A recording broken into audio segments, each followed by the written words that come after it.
Eh bien, bonjour à toutes et à tous, c'est Ryan, je suis avec Théo Salut tout le monde. et on se retrouve pour ce nouveau numéro de notre podcast mensuel RNT Ciné où on revient chacun sur 10 films ou séries qu'on a vus ce mois-ci. Donc là, mois de juillet, évidemment très attendu pour Barbenheimer. On va revenir sur les deux. T'en as pris un, j'en ai pris un. Hein, voilà. Mais on les a évidemment tous les deux vus.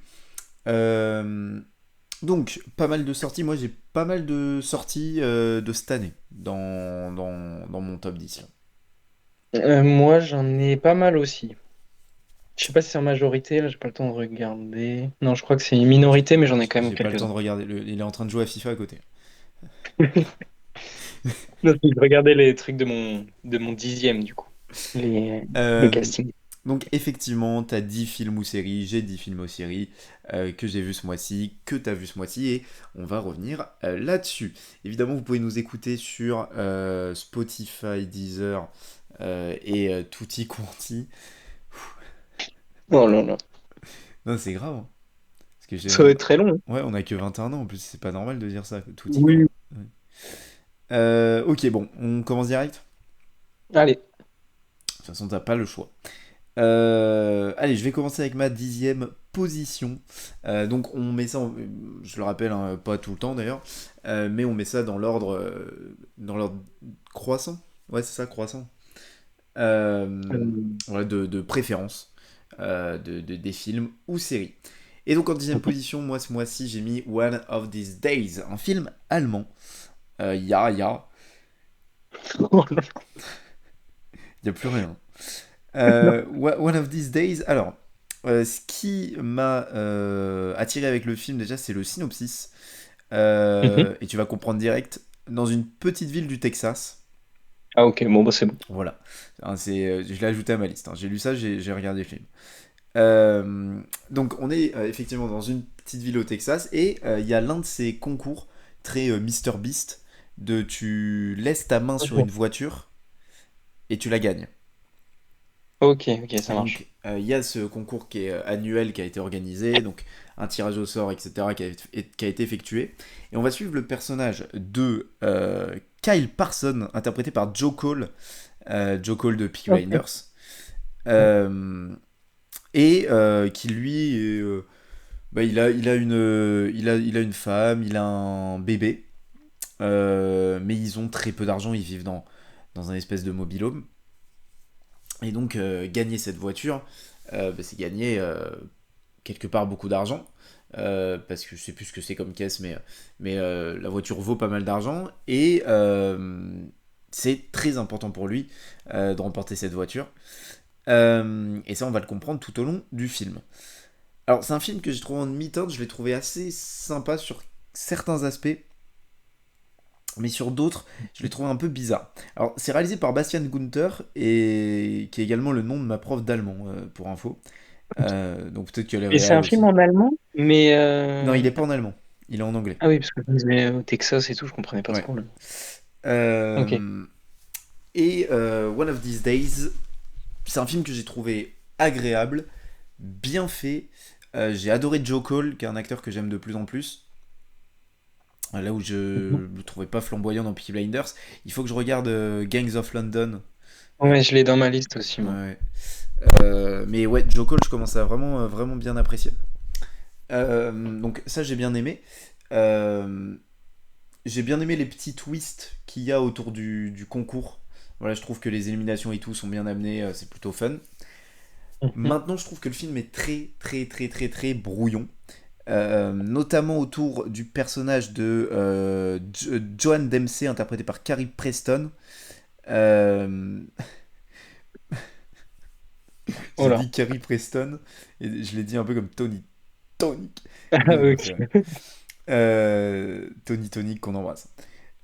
Oui. Euh, donc, ce personnage-là qui est en fait l'organisatrice du concours, donc on va suivre, etc. Mais en fait, on va nous mettre en place un truc dont on n'a rien à foutre, ou une romance entre elle et un autre personnage, mais qui va durer 20 minutes dans le film à tout casser, mais qui ne sert à rien. Son personnage à elle ne sert quasiment à rien. si ce n'est à rajouter du temps d'antenne. Et le film, il dure 2 heures, mais il aurait très bien pu durer 1 heure et demie, hein. Bon. Ok. Donc déjà, il y a ça. Mais le gros, gros, gros truc bizarre du film, et que j'ai pas du tout l'habitude de voir, mais qui là, en plus de ça, que là, j'ai en plus de ça trouvé pas pertinent et même un peu mal fait, voire maladroit, c'est le montage. Le montage du Ok. film, donc on va avoir toute cette partie-là que je vous citais, on va avoir le gros twist du film, et les 20 dernières minutes, c'est le début du film.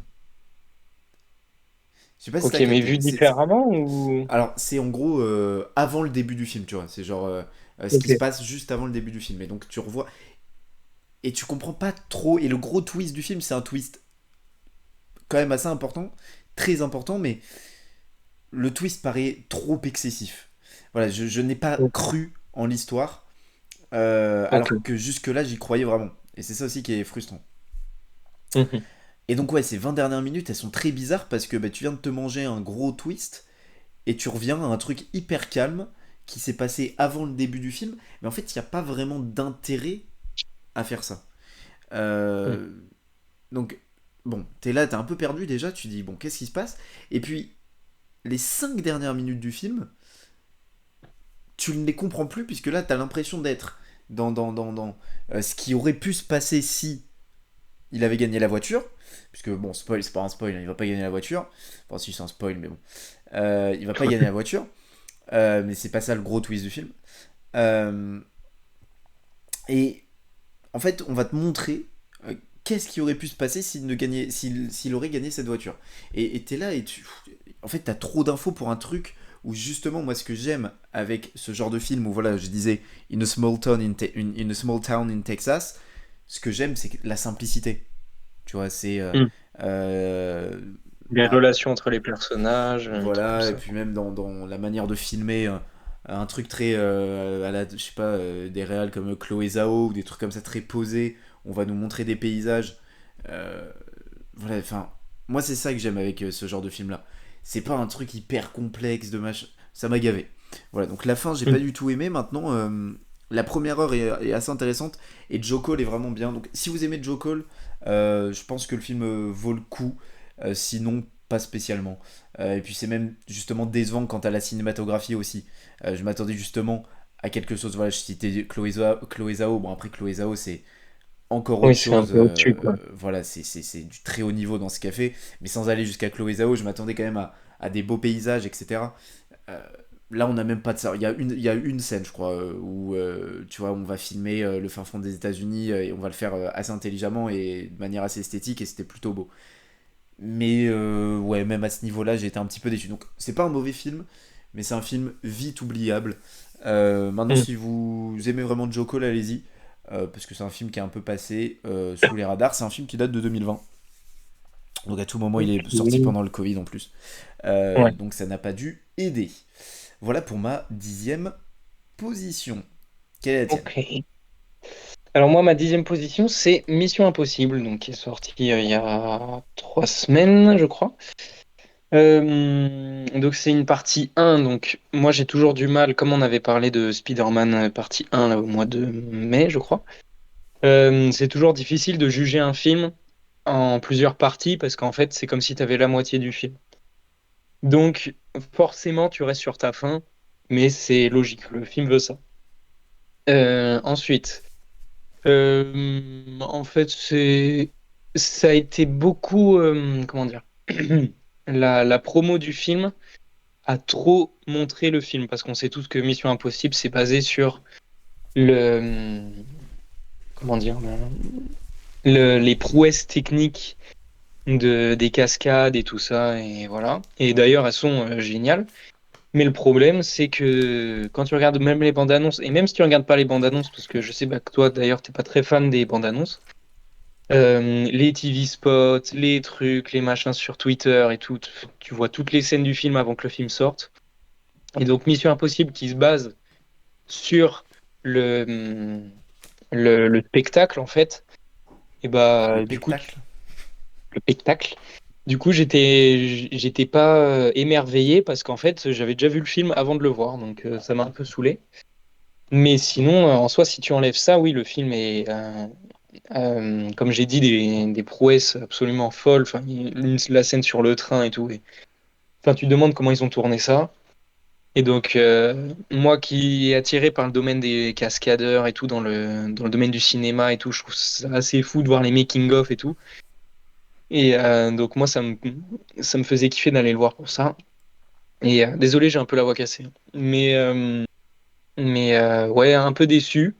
Mais ça reste un très bon divertissement d'action avec voilà, des scènes de ouf quand même. Mais voilà, un peu déçu et moins bon que les derniers, je trouve. Voilà. Ok. Alors moi j'ai pas vu, c'est vraiment, si tu dois me citer un style de cinéma que je déteste, c'est ça quoi. J'aime pas du tout. Après, voilà, Tom Cruise c'est une légende, mais c'est vrai que ça m'attriste de voir Tom Cruise ne faire plus que ça en fait, limite. Ouais, Euh, c'est dommage. alors que le Tom Cruise des années 90 c'était quand même autre chose. Et il faut rappeler que c'est un grand acteur, donc moi les missions impossibles, les trucs comme ça m'intéresse absolument pas. Mais je comprends que ça plaise, parce qu'effectivement Tom Cruise, enfin, c'est une légende absolue quoi. Ouais. Euh, mais en effet, c'est pas mon style de cinéma du tout. Rien à rajouter sur Mission Impossible parce que moi j'ai vu que c'était apparemment extraordinaire pour beaucoup de personnes. Ah ouais? Je sais pas, moi, des critiques que j'ai vues, justement, c'était un peu que le dernier était meilleur et tout, que celui-là, c'était genre le deuxième meilleur, mais qui restait en dessous du. Et Mais, là mais c'était le ouais, combienième? je sais plus, le 7 je crois. Ah, tu vois, sur IMDB il est à 8 quand même. Ouais. C'est. Bah après, ouais, c'est quand même cool, hein, mais. Hmm. Parce qu'il dure 2h40, et par Ah contre, ouais. tu te fais pas chier. Ouais, tu te fais pas chier du tout. Franchement, il passe hyper vite, hein. Ouais.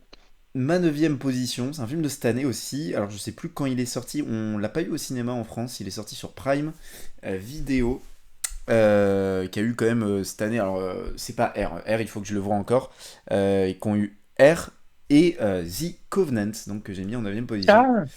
Euh, donc ouais, Prime quand même deux belles exclus, même si tu vois c'est des films qu'on aurait aimé voir au cinéma quoi. Ouais, sûr. The Covenant, le dernier Guy Ritchie, avec en rôle titre Monsieur Jake Gyllenhaal, Dar Alors, Salim, moi. qui est un acteur que j'aime bien.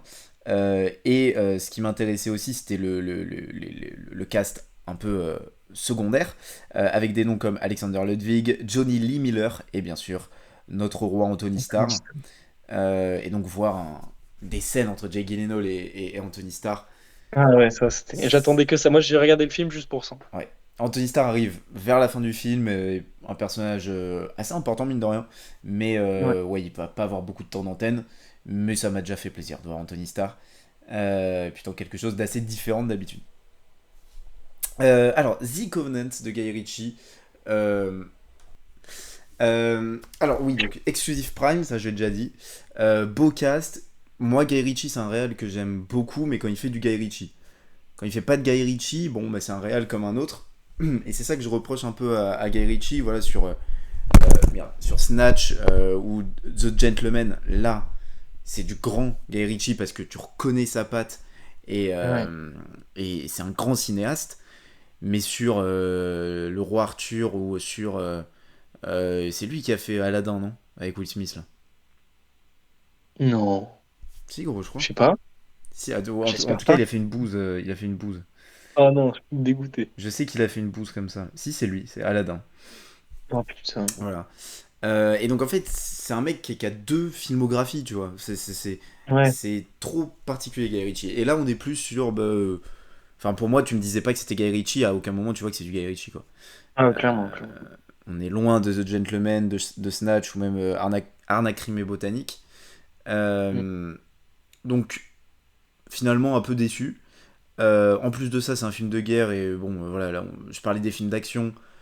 Et les films de guerre, c'est un peu pareil. C'est bon, j'aime bien, mais une fois vraiment de temps en temps, hein, parce que je trouve qu'on est quand même sur quelque chose sur un style qui est très très très très similaire et constamment, parce qu'il n'y a pas non plus grand, enfin Ouais, répétitif. ouais, hyper répétitif, parce qu'il n'y a pas mille choses à étudier forcément. Et donc là, l'histoire était un peu différente sans non plus l'être complètement. On a le sergent, donc joué par Jake Gyllenhaal, John Kinley, qui est accompagné de son interprète, Ahmed, qui un jour va lui sauver la vie. Et le personnage de Jake Gyllenhaal va vouloir lui rendre l'appareil. Donc c'est un film très basique. Voilà, c'est intro conclusion, voilà, intro plan conclusion. C'est tout. Ouais. Je pense qu'ils ont pas mis beaucoup de temps à le tourner et tout, je pense. Ouais, non, honnêtement, il y a rien, il y a rien. Je vais pas être, je vais pas mentir, je me Et rappelle. moi, j'adorais les scènes, toute la scène de sauvetage qui est très longue alors l'acteur, j'ai plus le nom. Euh, Salim, là, je sais plus. Ouais, le personnage d'Ahmed qui est Dar Salim. Dar Salim, voilà. Toute la scène où Dar Salim là, sauve le personnage de Jake Gyllenhaal avec la musique et tout, il le traîne dans le désert et tout. Moi, j'ai adoré ça. Et après, le reste, c'était un peu trop basique. Ouais, moi la scène, je pense, c'est Jake Gyllenhaal qui s'énerve au téléphone. Ah oui, oui, aussi. Ça, j'ai trouvé ça très cool et puis ça fait plaisir de voir Jake à ce niveau-là encore une fois. Mais ouais, c'est la seule scène qui m'a un peu marqué. Sinon, je trouve que voilà, c'est extrêmement basique. Et c'est là que enfin, moi, je comprends pas la filmographie de Guy Ritchie, quoi. J'ai l'impression qu'il a soit. Enfin, quand on appelle Guy Ritchie, j'ai l'impression que c'est soit des films pour commande, comme celui-ci. Hmm. Voilà, c'est. On veut un réal, mais soit un réal édulcoré, soit. Voilà, soit Monsieur Tout le Monde, soit voilà, je tiens une caméra comme tout le monde. Et quand c'est vraiment Guy Ritchie qui écrit, qui est au scénario, enfin je sais pas s'il a écrit le scénar de Snatch et Gentleman, mais je pense qu'il a dû forcément être dedans. Quand il Ouais, je est crois. vraiment investi dans le projet de A à Z, ben là, quand Guy Ritchie il y met vraiment sa patte, là ça devient intéressant. Donc effectivement, quand on a vu Guy Ritchie aller sur un film de guerre, bon, c'est déjà assez étonnant. Parce que forcément, Guy Ritchie, voilà, il faut aller dans le gangster pour avoir le style Guy Ritchie. Ouais. Là, dans le film de guerre, bon, j'étais sceptique, mais je me disais peut-être qu'il va réussir à amener sa patte, et il n'y a aucun moment. Voilà, à aucun moment c'est le Bah, cas. en fait, sa patte, je trouve qu'elle est indissociable des gangsters londoniens, tu vois. Ouais, mais tu vois, je me suis dit peut-être amener un truc sans aller dans un truc aussi rythmé que Snatch, ou aussi barré que Gentleman, mais aller sur un truc au moins, tu vois, un truc un peu rythmé, un peu beaucoup de coupures, tu vois, un truc, je sais pas. Je m'attendais Mm. là, à aucun moment, il y a juste, on sait qu'il aime bien faire ça, mettre du texte sur Mm. l'écran, quoi. Il y a un peu de ça dans Covenant, mais c'est pas. Et il n'y a pas de retour arrière, de montage qui s'échange et tout ça, c'est pas. hmm. Il n'y a pas là dans C'est un Covenant. film très basique. Voilà. Et si vous aimez Guy Ritchie, allez pas spécialement voir ce film. Parce que ça pourrait être n'importe qui l'a réalisé. Voilà, donc c'était là. Moi, un peu déçu du film. Après, c'est pas mauvais. C'est aussitôt vu, aussitôt oublié pour ma part. Mm. T'as un truc à rajouter sur Ok. The Covenant? Non, non, non, je pense qu'on a tout dit. Neuvième place pour toi? Neuvième place, moi, c'est donc une série qui s'est achevée la semaine dernière parce que ça sortait un épisode par semaine. C'est Secret Invasion, donc le dernier produit Marvel. Alors Marvel se pète la gueule de jour en jour. D'ailleurs, je sais pas si c'est bien, mais ça peut aider Marvel pour le futur, je pense. Mais je trouve que là, Secret Invasion prend une tollée. Enfin, j'ai vu les critiques et tout, les gens qui disaient que c'était de la merde.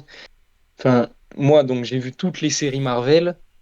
C'est dans les meilleures. Bon, ça atteint pas GOAT Loki, mais mais c'est quand même du très très bon niveau, je trouve. Et c'est surtout pas du tout marvelien, comme on dit.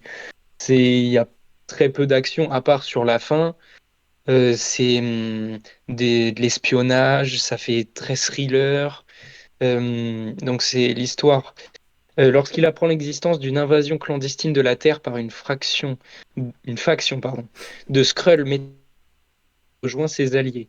Leur objectif est de contrecarrer cet envahissement et sauver l'humanité.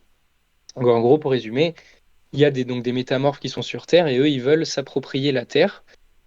Et donc le fait qu'ils puissent se changer en n'importe qui, ça fait que, en fait, tu suis le personnage de Nick Fury, donc Samuel L. Jackson, qui est Ils utilisent un vraiment roi. le terme métamorphe? Pourquoi? Mais c'est un Pokémon, quoi. Je savais que tu allais faire une blague, mais... Non, mais au-delà de la vanne, ils utilisent vraiment le terme métamorphe? Les métamorphes, c'est un mot de la langue française. Je sais pas, moi pour moi, non, pour moi c'était le Pokémon quoi. C'est C'est quoi, quoi un métamorphe? c'est quoi un métamorphe quoi? Métamorphe, Ça veut rien dire un la métamorphe. métamorphe, c'est quelqu'un qui peut changer de visage. Enfin, de... Métamorphe. Bah oui, mais est-ce que ça vient pas du. Ça vient de métamorphose quoi. Oui, voilà. Mais métamorphe, Les je pense pas que métamorphes. ce soit un mot, frère. Attends. Si, si, bah si, gros. Ils ont inventé le Pokémon par rapport au mot Non, non, gros, métamorphe. non. Ils ont pris le mot métamorphose. Ils ont juste. Non, le mot métamorphe, ça existe pas, gros. Bah, en tout cas, là, le synopsis, il est écrit métamorphe. Traduction, métamorphe, non, métamorphe, c'est un Pokémon, frère. Bref. Du coup, tu m'as coupé. Samuel L. Jackson, donc on le suit. Et en fait, comme lui, tu sais pas à qui il faut faire confiance. Du coup, il y a plein de dialogues, dont un dialogue avec. Alors, je n'ai plus le nom de l'acteur. Je suis en train de regarder. Don Cheadle, qui joue War Machine et tout. Il y a un dialogue entre les deux qui est génial et tout. Mais surtout, moi, ce qui ressort de la série, qui est pour moi le meilleur méchant, enfin, non, top 3 top allez, 5 des meilleurs méchants de Marvel, qui est joué par un acteur qu'on va avoir quand tu vas parler de Barbie. C'est Kingsley Ben Adir. Je sais pas si tu vois qui c'est dans Barbie. Ouais, Et je vois bah pas. lui, frère, il est incroyable. Ok. Il est vraiment incroyable. Le méchant est fou, le charisme, les dialogues qu'il a aussi. Enfin, franchement, il m'a trop choqué. Choc Mais barre, voilà, en vrai, carrément, c'était t'as dit. très bon. J'étais complètement choc-barre. Mais oui, en vrai, c'était très bien, Secret Invasion. C'était pas grandiose. Mais voilà, toutes les semaines, j'étais content de me voir mon petit épisode. Et c'est bien meilleur que des Mrs. Marvel, je me souviens même plus des autres. Ah, She-Hulk, bon, mon cerveau avait oublié. Mais voilà, Ok. c'est tout. Mais j'ai vu qu'il y a un beau cast. Il y a Emilia Clarke aussi. Ouais, il y a Ben Mendelsohn, il y a Olivia Colman. Il y a Olivia Colman là-dedans. Qu'est-ce qu'il y a à foutre là-dedans, Olivia Colman? Ouais, elle est bien, j'aime bien. Mais elle fait quoi? Elle joue, comment dire, son personnage. Elle joue un personnage. Non, mais elle aide Nick Fury, on va dire. Ok. Putain, Olivia Colman là-dedans, j'aurais jamais cru. Bon, après, Keane fait pas partie du MCU maintenant. C'est quand Oui, même. c'est vrai. Ok. Et du coup, il y aura une saison 2 ou pas? Ou c'était une mini-série de. Non, non, c'est une mini-série. Ok. Ma huitième position, c'est un film, encore une fois, de cette année qui est sorti au mois de juillet, qu'on a été voir ensemble d'ailleurs. Ah putain, oui. Asteroid City de Wes Ça y est, des trucs à dire. Anderson. Euh, alors, moi j'aime beaucoup Wes Anderson. Euh, j'ai pas de film culte avec lui. C'est un réal que j'aime beaucoup parce que je trouve qu'il a une vraie patte et moi ça me plaît des réals qui ont une vraie patte. Voilà, on parlait de Guy Ritchie. Wes Anderson il a une vraie patte et ça me plaît. J'aime quand tu vas voir un film te dire ok, je sais à peu près à quoi je m'attends. Euh, Ouais. et d'ailleurs il va sortir un autre film là, en fin d'année sur Netflix. Donc deux films la même année pour Wes Anderson. Donc Asteroid City, Il je la. fait un court-métrage aussi. Euh, ah oui, oui c'est vrai qu'il fait pas mal de courts-métrages Wes Anderson. Euh, donc moi c'est un film que j'attendais beaucoup, notamment pour le casting. Donc en rôle principal c'est Monsieur Jason Schwartzman. On a Scarlett Johansson, Tom Hanks, Jeffrey Wright, Bryan Cranston, Edward Norton. Enfin c'est du grand n'importe quoi. Bon J'avais caract- oublié déjà des acteurs. non mais bon c'est assez caractéristique des films de Wes Anderson. Il y a toujours des castings XXL. Il y a Tilda Swinton aussi que j'ai pas cité, Adrian Brody, Jeff Goldblum, euh, Margot Robbie. William Dafoe. Margot Robbie, enfin, c'est n'importe. Mais. Enfin. Lunaire. Adrien Brody, t'as dit? Ouais, là, franchement, gros. Mais Ouais, non, c'est même bon. moi, j'ai joué dans le film. Je suis pas au courant. Et donc, il n'y avait pas vraiment de synopsis marquant sur Asteroid City. Même pour vous raconter le film, je vais avoir du mal. Hmm. Si ce n'est que c'est le personnage de Junior Stargazer euh, qui va. Non, non d'ailleurs, pourquoi ils mettent Junior Stargazer? Qu'est-ce qu'il me raconte? Non, j'ai même pas le nom des persos. Mais en tout cas, c'est le personnage de Jason Schwartzman qui va arriver à Asteroid City et voilà, il va se passer plusieurs choses. Il va rencontrer notamment Scarlett Johansson, euh, il va rencontrer Tom Hanks. Et en fait, Asteroid City, c'est une Ah, pièce il va qui. rencontrer Tom Hanks, c'est son beau-père, non? Oui, c'est vrai. Oui, il va retrouver Tom Hanks.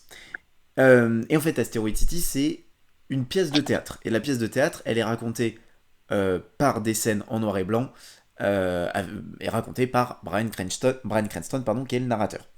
Euh, donc, tout ça va s'imbriquer, mais je vais pas mentir, j'ai rien compris. Voilà, au bout d'un moment, on va arrêter de passer par quatre chemins. Je n'ai rien compris au film. Il y a une phrase que j'ai bien aimée, du coup, parce que je me disais, ok, en fait, c'est pas moi. Je sais plus ce qu'est la phrase exacte, mais en gros, c'est euh, on s'en fout du scénario. Voilà, et ça, c'est dit pendant une scène en noir et blanc. Oui. On s'en fout du scénario, continue de raconter l'histoire. Parce que je sais plus quel personnage dit, mais je comprends rien là de ce que je suis en train de raconter. Schwartzman. Non, c'est pendant les trucs en noir et blanc. Ouais, mais justement, il doit dire, il dit qu'il comprend rien à la scène et tout, et t'as, je sais plus qui lui dit, mais si, si, Ah ouais. vas-y, continue. Ok. Je crois que c'est ça. Ouais, c'est ça, mais je suis pas sûr que ce soit de Schwartzman parce que c'est pendant les scènes en noir et blanc et Schwartzman il est dans la partie en couleur. Ouais, mais il joue les deux, il fait les deux. Ah oui, non, t'as raison, putain, c'est vrai. C'est vrai. Euh, mais donc je me suis dit, ok, c'est pas moi. Pourquoi je le mets mine de rien en huitième position? Euh, Parce que je trouve que Wes Anderson est vraiment extraordinaire quand il s'agit d'avoir une caméra en main. Et j'ai trouvé le film esthétiquement magnifique. Et je sais pas, il y a un truc où j'ai quand même, mine de rien, voyagé pendant ce film. Il a réussi à me faire voyager. La production design est extraordinaire. Et puis l'acting est fabuleux aussi. C'est juste que je n'ai pas compris le film en lui-même. Voilà. Et je trouve que c'est frustrant quand t'as un aussi beau Pas compris. matériel.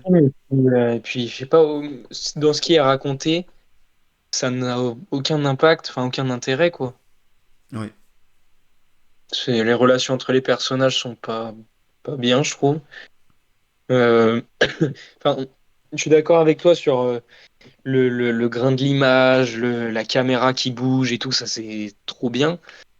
Mais pour moi, un film, le scénario sera toujours quand même l'un des trucs les plus importants. Et là, je sais pas, moi j'ai vraiment pas du tout aimé Ouais, après, Asteroid tu peux City. avoir un scénario de zinzin et Oui, oui, non, mais c'est sûr. si le gars il filme avec un Asus, bon ben voilà.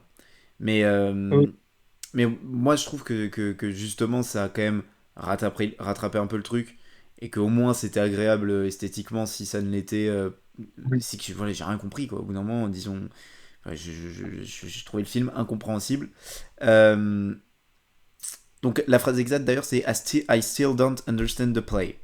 Donc ça c'est effectivement le personnage donc O.G. Steinbeck joué par Jason Schwartzman et Adrien Brody donc le personnage de Chubbard Green lui répond Doesn't matter, just keep telling the story. On s'en fout, continue de raconter l'histoire.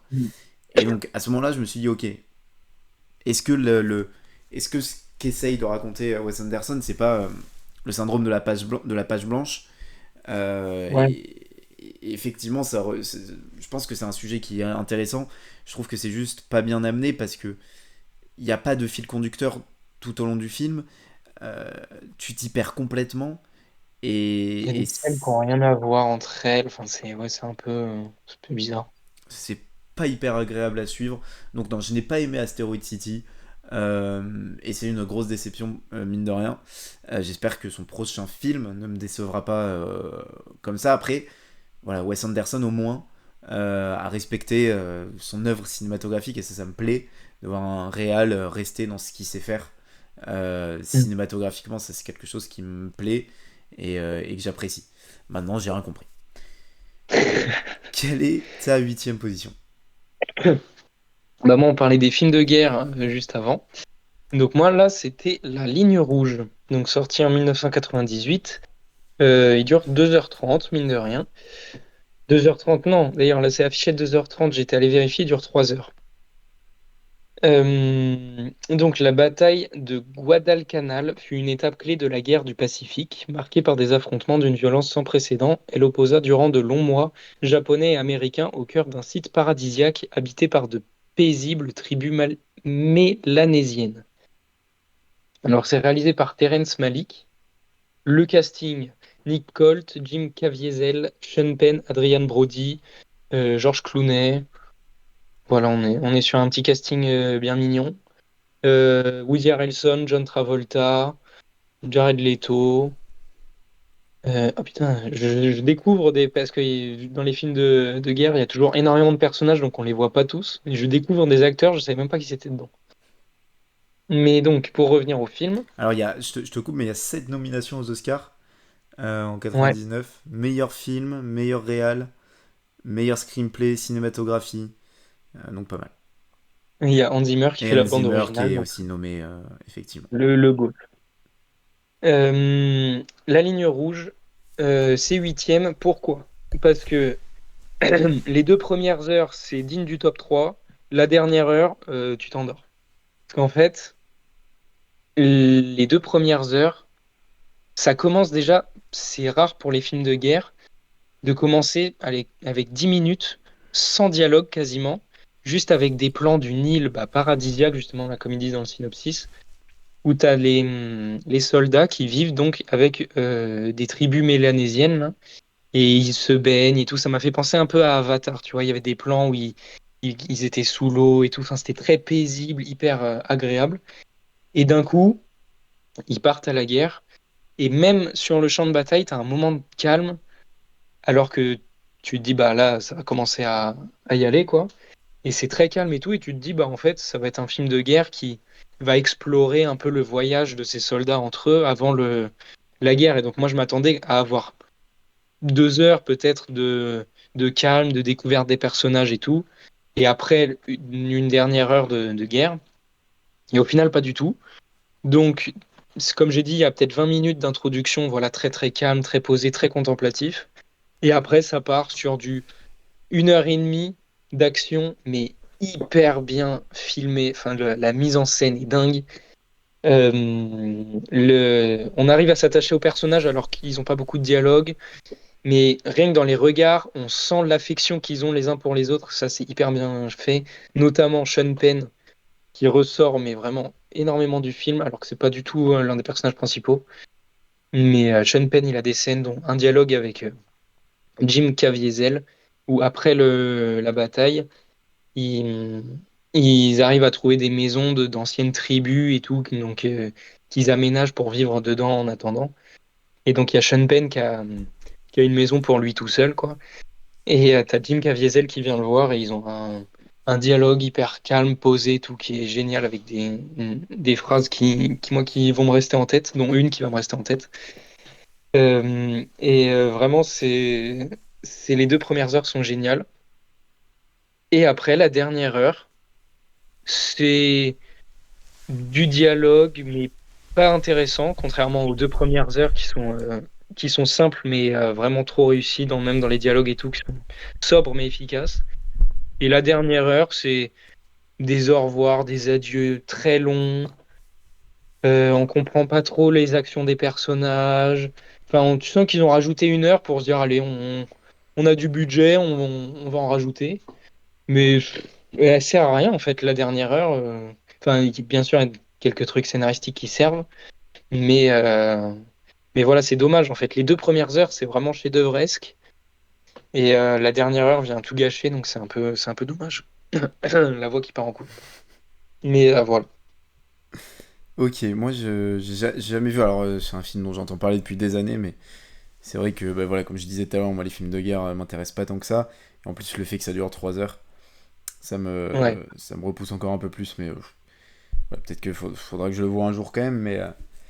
Mais ouais, la ligne rouge, je me rappelle, il me cassait les couilles ce truc parce que pour ma collection de DVD, je cherchais la ligne verte. Je tombais à Ok. chaque fois, je disais, oh yeah, et en fait, non, la ligne rouge. Voilà, j'ai des anecdotes folles, hein, comme ça, j'en ai plein encore. Ah oui, non, mais J'ai une là, je vie, suis non mais là, complètement choc-barre par l'anecdote. Ok, donc ma septième position, bah, c'est encore un film sorti ce mois-ci, en début de mois. Un film d'animation, c'est le dernier Pixar, Ah oui. Élémentaire. Euh, c'est un film que j'attendais pas mal. Parce que bah, déjà Pixar, voilà, même si je suis pas le plus grand fan d'animation, c'est vrai que Pixar, ben voilà, ça m'a accompagné toute mon enfance. Donc forcément, je voulais voir ce film. Réalisé par Peterson. Euh, alors, je regarde parce qu'il a beaucoup d'expérience dans la voix, dans le doublage. Mais non, c'était son deuxième film. Il avait déjà réalisé Le Voyage d'Arlo. Je sais pas si ça te parle. Ok. Ouais. Donc c'était son deuxième film. Et par contre, voilà, c'est un mec qui a fait des voix dans Ratatouille, bah, dans Spider-Verse, hein, très récemment. Ok. Dans Toy Story, ok. Donc ouais, Attends, c'est la voix de Buzz l'éclair? Ah non. Non, c'est la voix de Buzz Merde. l'éclair enfant. Ok. Voix dans Les Indestructibles aussi, donc ouais. Beaucoup d'expérience, mais seulement deuxième film en tant que réalisateur. Euh, alors, j'ai bien aimé Élémentaire. Maintenant, ça reste du Pixar, donc assez classique dans ce qu'on nous raconte. Surtout que là, en plus, on est sur une histoire d'amour. Et donc, c'est assez cousu de fil blanc. Je trouve qu'esthétiquement, c'est beau, sans être magnifique. J'en ai pas pris plein la gueule, mais il y a une vraie tentative. Un truc entre le 2D et 3D, ça m'a beaucoup plu. Cette tentative-là, maintenant, j'en ai pas pris plein la gueule esthétiquement. Ce dont il faut parler également, c'est évidemment le Starcast. Euh, alors, en l'occurrence, là j'ai regardé en VF, hein, parce que voilà, les dessins animés je regarde en VF. La VF était Adèle Exarchopoulos. Je suis extrêmement fan d'Adèle Exarchopoulos, qui je pense est mon actrice préférée. Euh, Maintenant, elle n'avait pas d'expérience dans le doublage. Et ce qui est très étonnant avec ce film, c'est que ce soit Adèle Exarchopoulos qui a le rôle principal féminin ou le rôle principal masculin qui est un acteur, je sais même pas qui c'est le seul Starcast qui est moins connu que si c'était Donald Renew, hein, quand même. C'est magique. Mais Non, c'est en vrai, il a été césarisé et tout, hein. ah ouais, C'est Vincent quelque McDoom. chose. Non, je sais plus. Je sais Euh, plus son nom. Voix originale, non, voix française. Vincent Lacoste. Ouais, c'est ça. Ah oui, bah en fait, le nom j'avais pas, mais maintenant que je vois sa gueule, oui. Ok. Mais bon, c'est pas non plus un Starcast d'un mec hyper connu, quoi. Oui, oui, non, c'est sûr. Surtout que généralement, quand tu Starcast, c'est plus faire des Starcasts qui vont parler à, tu vois, du grand monde. Là, Vincent Lacoste, bon, Oui. tu dis Vincent Genre, ça aurait Lacoste aux été Pierre enfants. Ninet. Oui, voilà. Donc ouais, assez étonnant. Et en fait, le début est un peu troublant, on a l'impression qu'ils sont pas à l'aise. Et plus ça avance, plus ça marche. Et en fait, j'ai vraiment eu cette sensation de... Ils ont ils ont tourné tu vois, Dans l'ordre du film. dans l'ordre du film. Ce qui paraît logique, effectivement, mais alors, Ouais. j'écoutais une interview de la VF de Anthony Starr dans The Boys, de... putain. Bon, bref, l'une des VF Bah, cultes, la VF d'Anthony Starr, c'est celle de John Berthold aussi. je crois. Oui, Je oui, c'est crois. oui, Et donc, j'écoutais une interview très récemment de ce monsieur, qui disait que, pour certains personnages, je sais plus pour quel personnage, euh, mais pour certains personnages, il devait prendre une voix un petit peu différente de la sienne. Il devait un peu modifier sa voix. ouais. Et ce qu'il expliquait, c'est que ben, il retournait généralement ce qu'il avait fait au début. Tu vois, parce qu'il n'était pas encore à fond, et du coup, Ah plus tu oui, le fais, ok. tu vois. Et là, j'ai l'impression que ça n'a pas été le cas. Et ça se ressent vraiment, et c'est hyper troublant, parce que la deuxième partie du film, au niveau du doublage, c'est vraiment excellent. Après, je vais pas mentir, le personnage du père d'Adèle Exarchopoulos, donc Flamme, le personnage du père de Flamme, Kélin est un vrai doubleur, et ça se ressent tout de suite. Ouais. C'est impressionnant. Moi, Euh, j'ai poussé un coup de gueule après. Attention. Euh, donc maintenant au niveau du film, ça reste Pixar, ça reste vraiment basique. Maintenant j'ai bien aimé la tentative qui a été faite esthétiquement. Je sais pas si c'est un film qui pourrait être nommé aux Oscars pour meilleur film d'animation. Mais c'est pas impossible. Voilà, mais ça C'est- rentre. C'est pas Bon, après, dans. Cross the Spider-Verse ce sera forcément deux. Oui, ils seront forcément dedans. Mais pour l'instant, il n'y a pas eu non plus tant de films d'animation que ça. Euh, donc ouais, moi ça, j'ai bien aimé. Élémentaire, j'ai trouvé ça assez agréable. Mais du coup, moi, Star Talent. Déjà, T'as oui, pas, non, élémentaire. t'as pas vu Élémentaire. Non, oui, j'ai pas vu élémentaire, mais je vais peut-être aller le voir en vrai, parce que bon, comme tu dis, Pixar, c'est quand même toujours culte, et comme tu dis, c'est notre enfance et tout, donc voilà, donc pourquoi pas. Mais oui, le Star Talent, j'en peux plus, moi. Genre vraiment, déjà, comme tu dis, quand tu vois la différence entre un comédien de doublage et un vrai comédien, mais la différence, elle est énorme. Enfin, les comédiens de doublage, ils sont trop forts, c'est vraiment un métier à part. Et puis surtout, quand tu entends Flamme, tu entends Adèle Exarchopoulos et tu vois, tu vois son visage. Enfin, moi, ça me dérange. Moi, j'aime Moi, bien. ça me dérange pas de voir son visage. Oui, j'aime bien entendre la voix du personnage sans m'imaginer quelqu'un derrière, tu vois.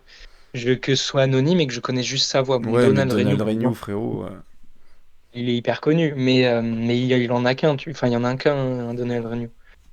Et mais oui, Ouais, parce qu'il c'est faut pas le confondre avec Donald dans Mickey. ouais, qui n'a rien à voir.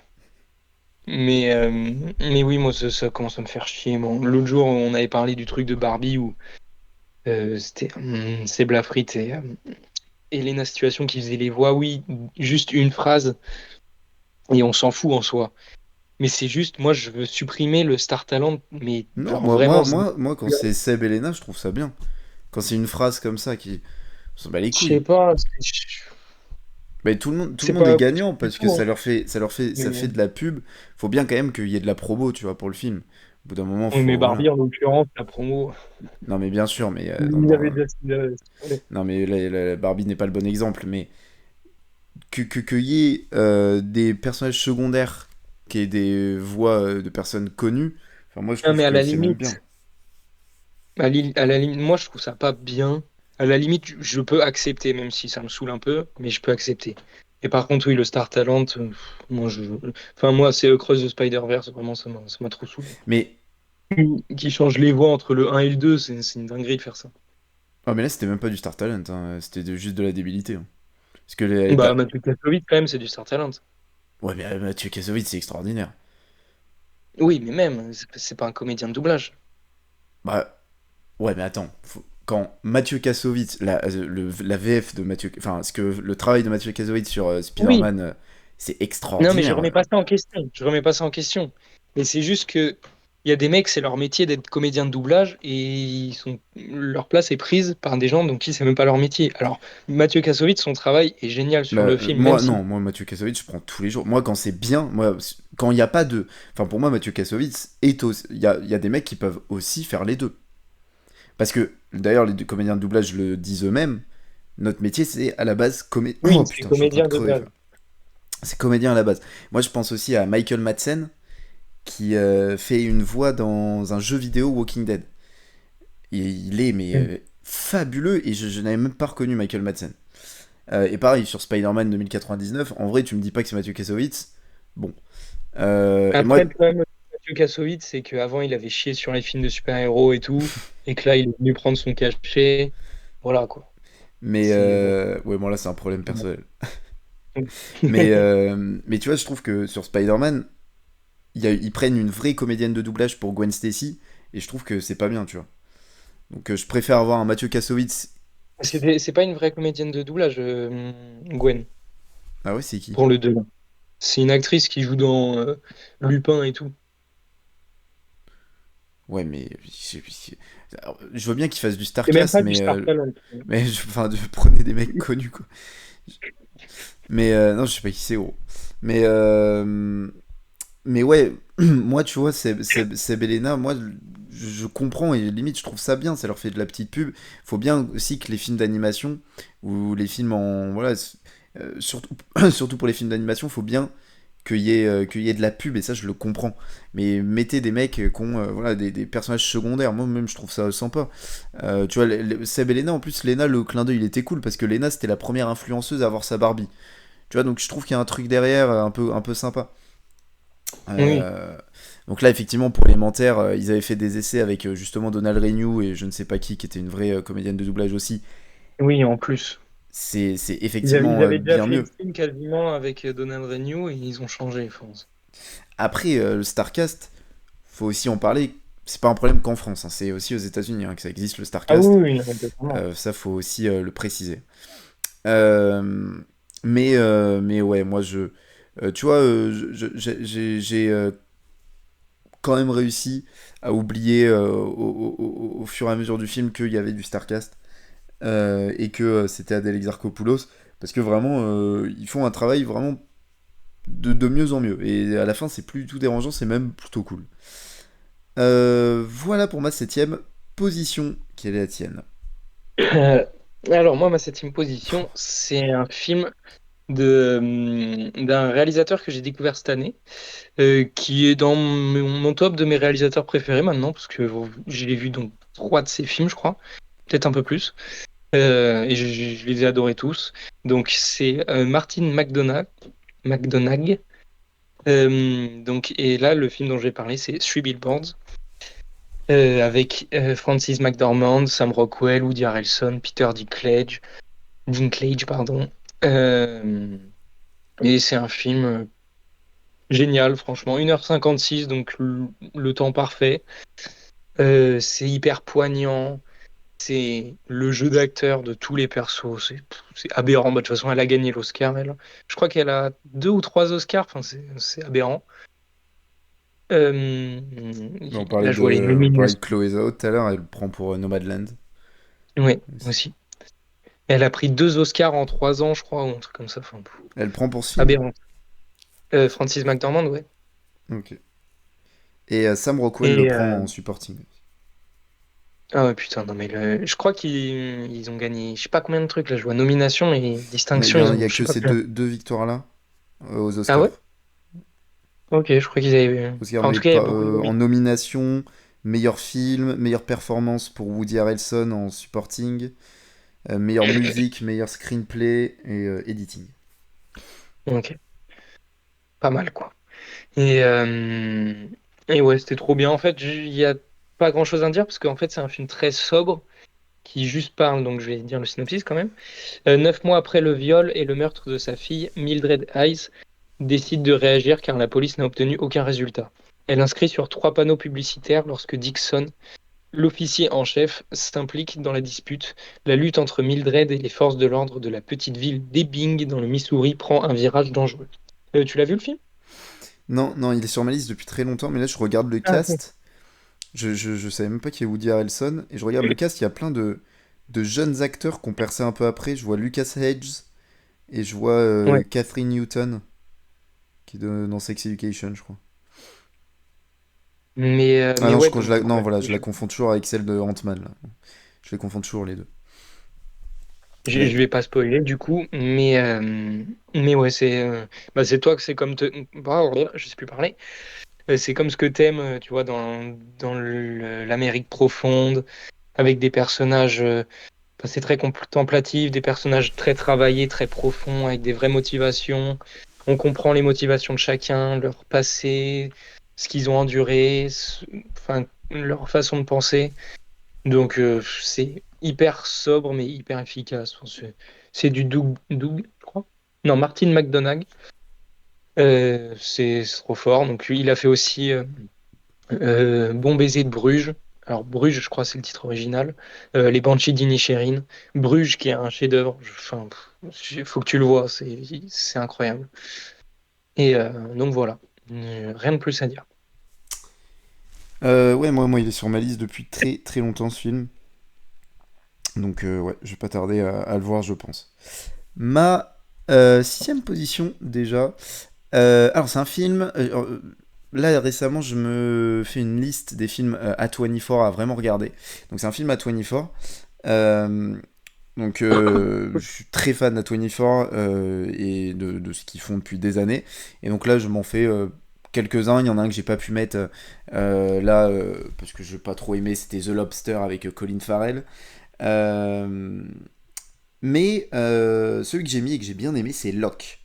Locke avec Tom Hardy. Donc, c'est un film très très particulier, un film limite à concept, puisqu'on va passer le film dans la Dans la voiture voiture. de Tom Hardy. Ah putain, mais je l'ai vu. Tu l'as vu, Locke? Ok. Ouais, je l'ai vu. Donc, c'est l'histoire de Ivan Locke, donc interprété par Tom Hardy, père de famille dévoué et gestionnaire de construction, qui reçoit un jour un appel téléphonique à la veille du plus grand défi de sa carrière. Ce coup de fil va menacer sa vie de famille. Euh, et je n'en dirai pas plus. Euh, et donc en fait, tout le film, c'est Tom Hardy qui est dans une voiture et qui reçoit des appels. Voilà, Ouais. en gros. Euh, Mais nous, on adore ce film-là. c'est vraiment très réussi, c'est un film anglais. Alors parmi les voix que vous entendrez, il y a Olivia Colman justement. Euh, et c'est réalisé Il y par... a Tom Holland. C'est réalisé, et bien sûr, Tom Holland, t'as dit. Ouais, il y a Tom Holland qui fait l'un des fils. Bah, qui fait le fils C'est vrai, oui. qui parle le plus. Oui, oui. Et le réalisateur, c'est Steven Knight. Je regarde un peu, mais je crois... Ouais, non, c'était son C'est le premier... scénariste de Peaky Blinders, je crois. Ah ouais? Ouais. Attends, je vais C'est vérifier. son deuxième film. Ouais, apparemment. Effectivement, Peaky Blinders. Ouais. Donc, je trouve que c'est quand même un film qui a un concept assez osé. Le film dure 1h30. On se fait jamais chier alors qu'on est dans une voiture. Voilà. Mm. Donc, forcément, vous avez trois plans différents. Ouais. Mais on se fait pas chier parce que Tom Hardy est très bon. Euh, voilà, j'ai pas grand chose à dire sur le film parce que c'est réussi. C'est un pari réussi, c'est un vrai pari pour le coup. C'est pas extraordinaire non plus, hein, voilà, mais pour ce que c'est très bien, ça passe très vite. C'est bien Euh, rythmé. Les dialogues sont super bien et tout. Donc... hmm.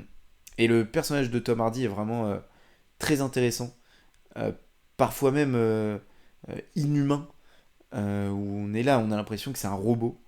Et j'ai beaucoup aimé le développement de personnage de Tom Hardy en si peu de temps et avec si peu d'éléments en soi, c'est-à-dire que voilà, on est juste sur des appels téléphoniques. Euh, D'ailleurs, ce qui est marrant, c'est que le film dure 1h30, mais son chemin en voiture dure 1h30 en plus dans le film. ouais, je pense que c'est en temps réel en effet, ouais. Hmm. Non, c'était vraiment bien fait et c'est typiquement ce que j'aime avec A24, des propositions comme ça. Voilà, comment produire des films que personne n'aurait voulu produire, comme voilà, Mm. comme Locke, comme ils l'ont fait avec Everything Everywhere All at Once, où ils ont galéré à trouver des producteurs. Et puis finalement, ça a été le film le plus oscarisé en 2022. Donc voilà, c'est la force d'A24 d'aller chercher des trucs comme ça, des trucs un peu barrés. Et voilà, c'est A24 dans mes veines. Voilà pour Locke, j'ai pas grand chose à dire, c'est vraiment vraiment très cool.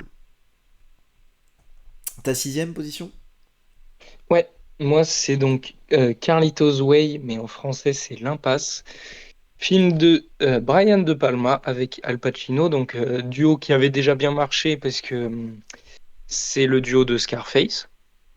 Donc moi j'ai adoré Scarface, hein, c'est l'un de mes films préférés. Donc de retrouver le duo Brian De Palma, Al Pacino, j'étais assez hypé. Et c'est c'est trop fort. Enfin moi j'adore Al Pacino. Ils sont souvent avec De Niro comparés parce que c'est les mêmes années, ils ont fait des projets ensemble et tout. Et moi, j'ai un petit penchant plus pour Al Pacino que, que j'adore. Attends, je vais faire le synopsis comme ça va être plus simple. En 1975, à New York, Carlito Brigante, un ancien trafiquant de drogue, est libéré de prison grâce à David Kleinfeld. Kleinfeld, pardon.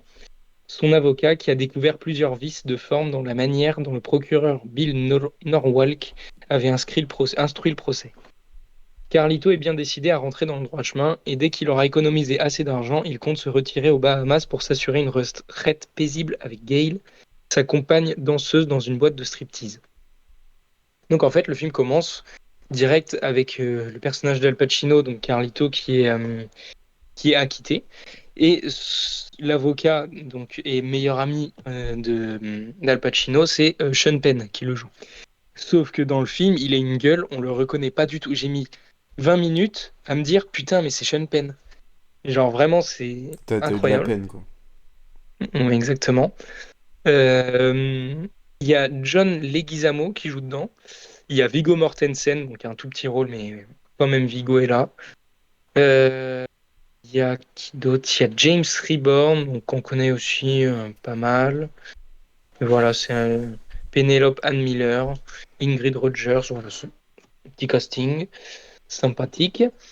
Et on suit en fait toute la course contre la montre du personnage d'Al Pacino qui est rattrapé par les vieux démons de son passé de gangster et de vouloir mettre tout ça de côté, de vouloir vivre une vie paisible, donc justement aux Bahamas.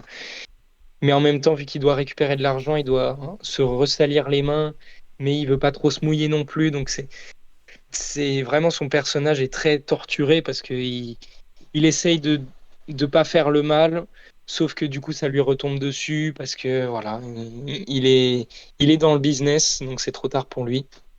Mais c'est très très stressant, il y a beaucoup de suspense.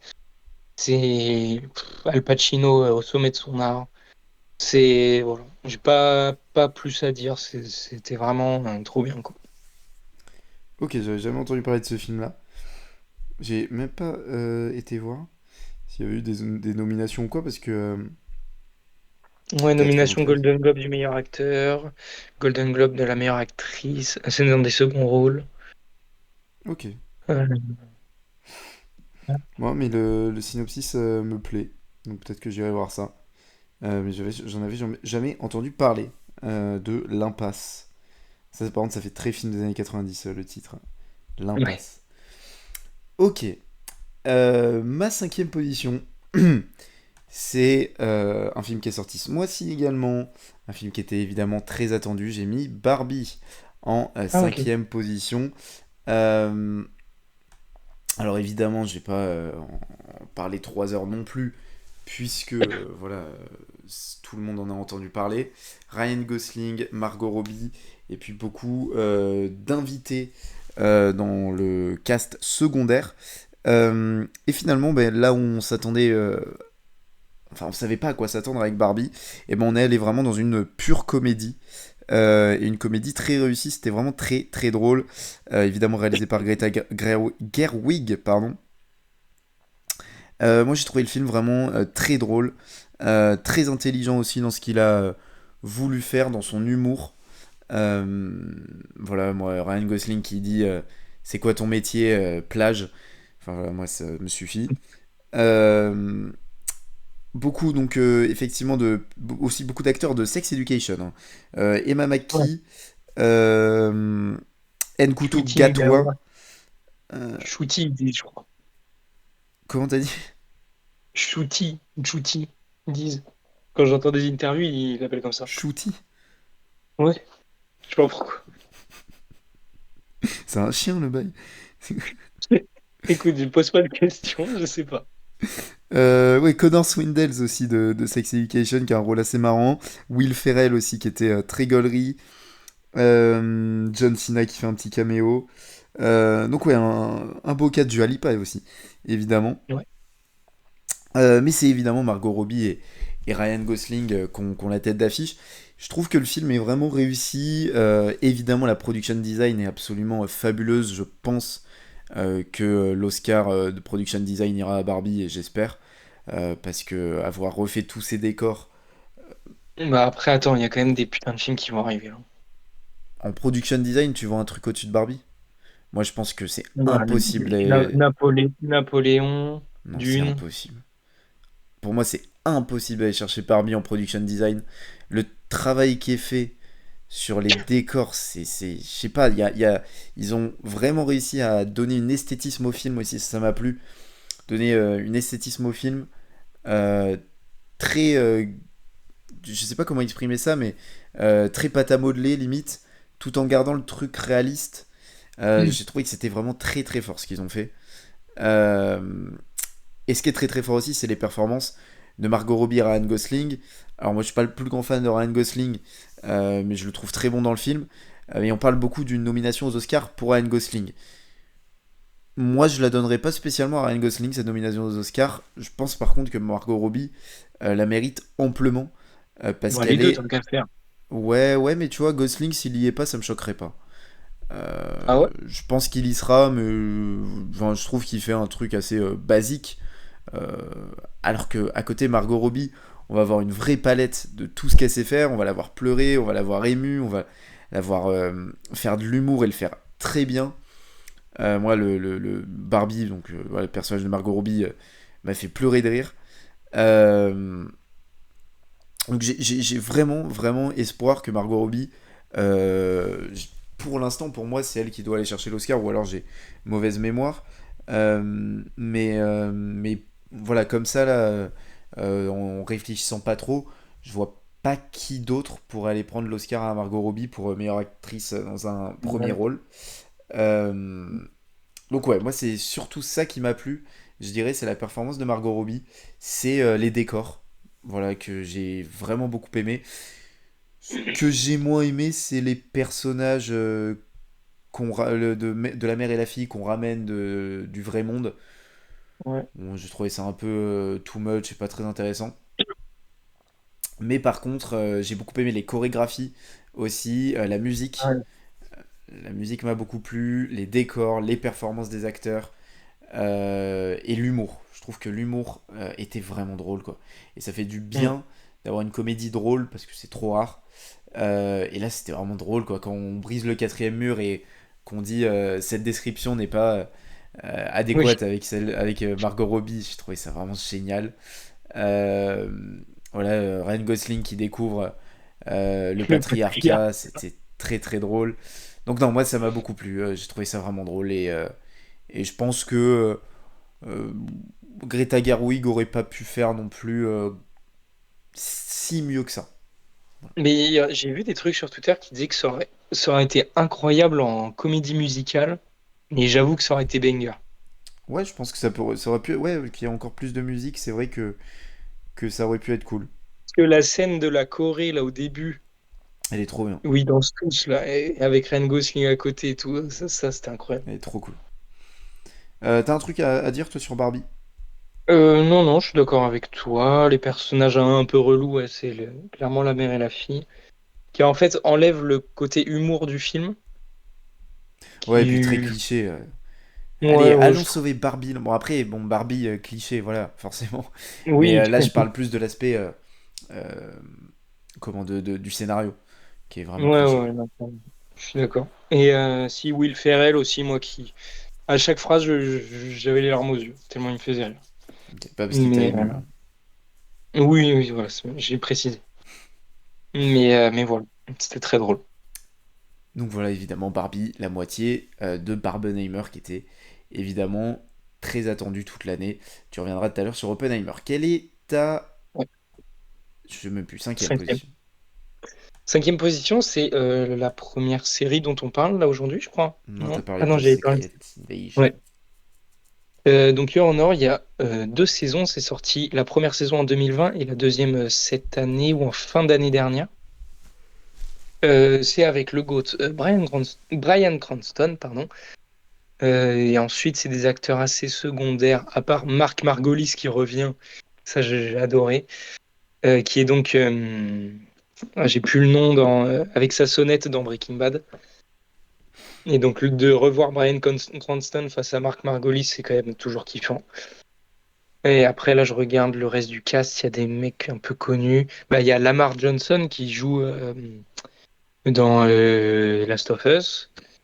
Il y a Hope Davis qui joue la mère de Tony Stark dans le MCU. Et qui a d'autres apparitions, je me souviens plus. Bah, dans Asteroid City, d'ailleurs, elle y est. Bref, parlons de l'histoire. Euh, À l'apogée d'une brillante carrière, un juge de la Nouvelle-Orléans voit sa vie basculer le jour où son fils adolescent est reconnu coupable d'un délit de fuite après avoir causé un accident impliquant un parrain de la pègre. Le premier épisode de Your Honor est extraordinaire. J'ai vu le premier épisode, j'ai dit non mais là, on va atteindre un niveau de zinzin, ça va être une zinzinade cette série. Pas d'accord la team? Et j'ai honte. Et donc, le problème, c'est que les 3-4 épisodes suivants, c'est très lent. On pose le scénario, mais sans vraiment que ce soit très intéressant.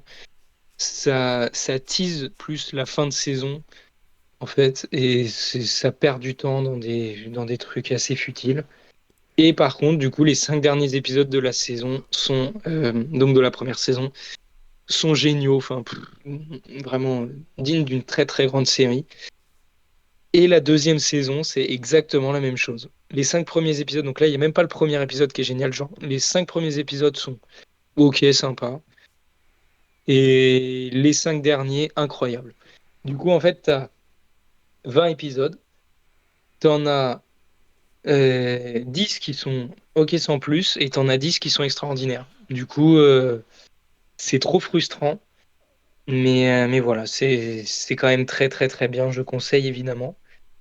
Et juste souci, il y aura que 2 saisons, donc ça se termine avec la deuxième saison. Sauf que moi, je ne le savais pas avant de regarder. En fait, la deuxième saison se termine avec un cliffhanger. Et du coup, après, je vais aller voir pour savoir quand sortait la prochaine saison. Et en fait, bah non, ça s'arrête là. Et je me suis dit, attends, mais quoi? Pourquoi ça n'a pas été renouvelé et tout? Et il disait que non, c'était prévu comme ça. Et je me suis dit, attends, mais c'est quoi ce le délire? T'étais choc-barre, genre, ouais. Et j'étais complètement choc-barre quand j'ai eu l'info. Et donc voilà, un peu déçu. Mais c'était tellement du très très très très haut niveau quand ça y arrivait que j'étais obligé de le mettre à la 5e place. Moi, j'en Donc ai voilà. entendu pas mal parler sur la première saison, et ça n'a pas du tout fait parler sur la deuxième. Ouais. Mais Et d'ailleurs, dans ce que j'ai lu, en fait, de base, ils avaient prévu d'arrêter à la première saison, de faire une mini-série. Sauf que, ouais, ouais, c'est ça. À la base, pareil, c'était une mini-série. ouais, sauf il y avait un cliffhanger tellement énorme à la fin de la première saison qu'ils se sont dit, bon, allez, on va faire une deuxième saison. Et à la fin de la deuxième saison, ils remettent un cliffhanger pour au final dire, bon, on n'en refera pas de troisième. Ils étaient pas Pas sûrs. compris. Ouais, Ok, moi, faudra que je voie Your Honor, et puis rien que pour Bryan Cranston. qui est Euh, absolument fabuleux. Au pied du podium, pour moi, c'est un film d'horreur. Et je parlais des films d'action, des films de guerre. Et ben, les films d'horreur, ça rentre là-dedans parce que bah, c'est voilà, ces trois genres de films-là, pour moi, on rentre dans un truc qui est voilà, assez répétitif, où c'est un peu toujours la même chose. Et puis parfois, il y a des bonnes surprises comme Pearl. Alors, je parlais d'A24 déjà tout à l'heure, c'est studio A24. Pearl, c'est la suite de X, X de Ty West. Alors, Mais déjà, c'est la suite, mais ça se passe avant, non? C'est pas ça? c'est en gros, ouais, c'est la suite, mais c'est centré sur le personnage de Pearl, et donc on est avant. Donc, pour rappeler rapidement ce qu'est X. X, c'est un bon film d'horreur, c'est même très cool, qui a une vraie patte artistique, c'est réalisé par Ty West, donc forcément ça marche. Et non pas Euh, taille Est. c'est quoi le jeu de mots? J'ai pas entendu. Non, t'as dit taille Ouest, et pas taille Est. En 1979, un groupe de jeunes cinéastes compte faire un film pour adultes dans la campagne du Texas. Mais lorsque leur hôte, leur hôte les C'est surprennent, marrant par rapport au film de cul. leur hôte les surprennent en flagrant délit, donc de baisse quoi, les acteurs sont obligés de se battre pour leur vie. Et donc dans X, il y a un très beau casting, Jenna Ortega, Kid Cudi, bah, c'est tout en fait. Après c'est moins connu. Et le personnage principal, Mia Goth. Et donc Mia Goth, elle joue le rôle de Maxine dans X. Mais en gros, dans X, Maxine se rend compte que il y a cette vieille dame, donc la haute, j'arrive pas avec ce mot, qui la regarde bizarrement, etc. Et en fait, on apprendra à la fin de X que euh, c'est en fait elles se ressemblent comme deux gouttes d'eau quoi. Et donc là, c'est encore Mia Goth qui va avoir le rôle principal dans Pearl, mais là pour jouer le personnage de Pearl et pas jouer le personnage de Maxine, qui était le Ok. personnage dans X. Euh, et il y aura un troisième film qui s'appellera XXS, XXX, putain c'est chiant à dire, donc 3X en gros. Euh, et ça arrive, je crois, en cours d'année. Donc X 2022, Pearl fin 2022. Donc c'est sorti la même année, et je crois que le troisième sort en 2023. Hein. Donc c'est une trilogie qui allait très très vite. Donc au casting, cette fois-ci de Pearl, comme je disais, Mia Goth, mais également un acteur qui a fait beaucoup parler récemment, David Corenswet, qui sera tout simplement le prochain Superman. Ah oui. Et puis après des acteurs un peu moins connus. J'ai adoré Pearl. J'avais beaucoup aimé X, mais j'étais un petit peu resté sur ma faim. Je pense que X était à rien d'être vraiment génial. Et ben en fait, le film qui est vraiment génial, c'est celui-ci, c'est Pearl. C'est un excellent film d'horreur, très intelligent, avec une performance de Mia Goth extraordinaire. Je vais vous dire que si Mia Goth avait été nommée aux Oscars pour Pearl, ça aurait été complètement mérité. Après, bon, voilà, c'est pas le genre de Ça film. aurait pas été choc barre. J'aurais pas été choc-barre. Non. Mais c'est vrai que c'est pas le genre de film bon, voilà, qui plaît Mm. aux Oscars. Mais après, quand je vois un film comme To Leslie qui a été nommé avec Andrea Riseborough l'année dernière, tu vois, je me dis que ça ouvre peut-être encore plus la porte à des films comme ça, hyper indépendants. Parce que les Oscars ont toujours aimé les films indépendants, faut pas non plus mentir. Mais To Mm. Leslie, c'est un film hyper indépendant, quoi. C'est encore plus indépendant que les films indépendants nommés aux Oscars d'habitude. Donc je me dis que pourquoi pas. Et Pearl, là en plus, c'est à 24, tu vois, donc c'est des choses qui auraient pu arriver. Et quand je vois la perf de Mia Goth qui est habitée durant ce film, et je pense à une scène qui est simplement un monologue qui va durer bien 5 minutes, avec la caméra qui va petit à petit se rapprocher de son visage, la montée en tension dans cette scène, et le fait que ce soit un dialogue, enfin, la scène est un monologue, mais que ce soit lors d'un dialogue, et que tu ne vois pas la réaction de son interlocutrice alors que Pearl est en train de dire des choses horribles. Je trouve que la réalisation est extrêmement intelligente, les décors sont magnifiques, on a vraiment l'impression de regarder un film des années 60-70, un film d'horreur des années 60-70. Je trouve que c'est très intelligent. David Corenswet est extraordinaire, il a un rôle secondaire, mais j'ai adoré son rôle. C'est un film qui a beaucoup de charme, qui est très intelligent, et un excellent film d'horreur, très original. Et Mia Goth est extraordinaire. Donc Pearl, c'est vraiment l'un des meilleurs films d'horreur que j'ai vu depuis très longtemps. Et j'ai très hâte du troisième parce que X était très bien, Pearl était vraiment génial. Donc j'espère que le troisième sera encore au-dessus des deux premiers.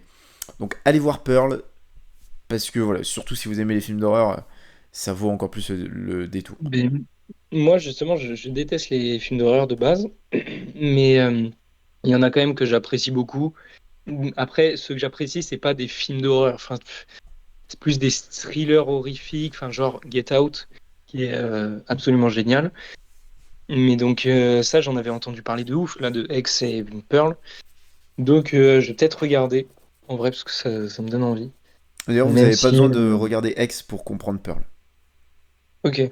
Et tu conseilles de regarder d'abord Pearl et après X ou comme c'est sorti? Moi, je ferais comme c'est sorti, mais après, les deux n'ont aucune incidence sur les autres. Après, je pense que pour voir le troisième, il faudra avoir vu les deux premiers, par contre. Oui, Je pense. sûr. Ouais. Donc ouais, Pearl, moi c'est giga recommandé. Et puis là, tu vois, on n'est pas, moi aussi j'adore hein, les Get Out. J'ai parlé la dernière fois de It Comes at Night. J'avais parlé Mm. de Speak No Evil, et je crois que j'en avais parlé d'un autre. Euh... Non, j'en ai pas parlé. Mais je l'ai vu ce mois-ci, mais je l'ai pas mis. C'est Lemb. C'est un film danois, il me semble, que j'ai pas trouvé extraordinaire. C'est pour ça que je l'ai pas mis. Mais tu vois, moi aussi, c'est le genre de film d'horreur entre guillemets que j'aime.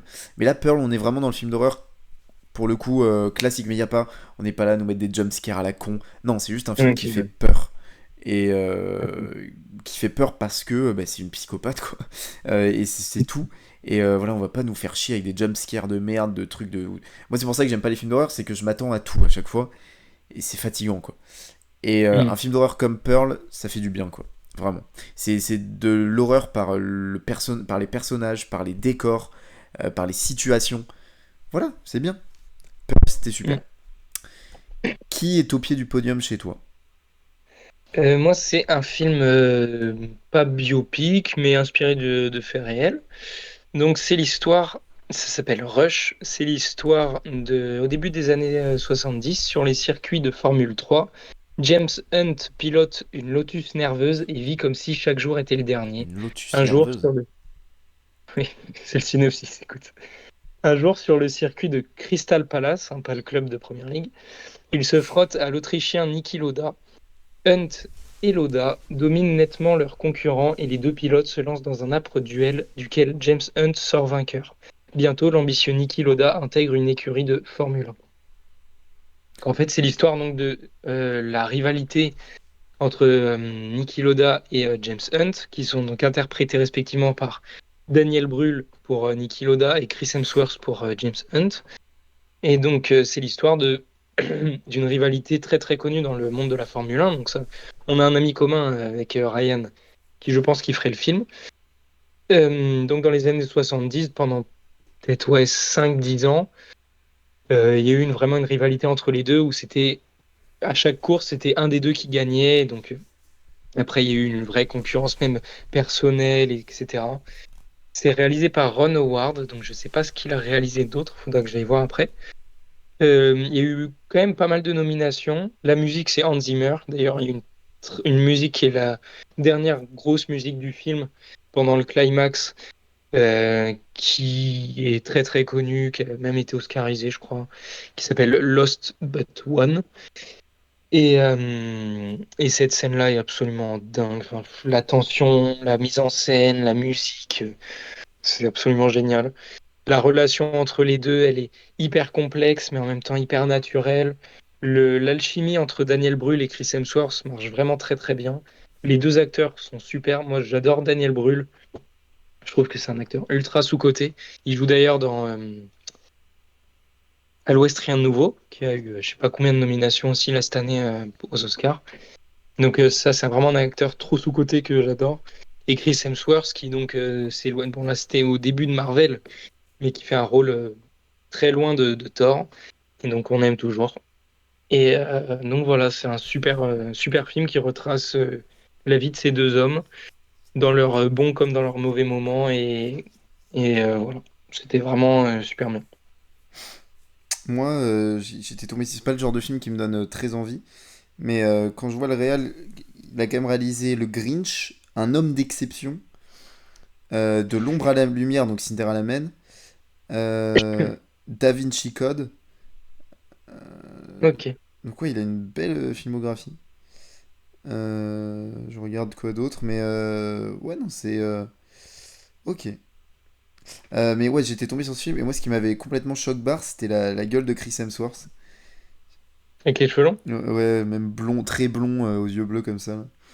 Ouais. Ouais, Cheveux.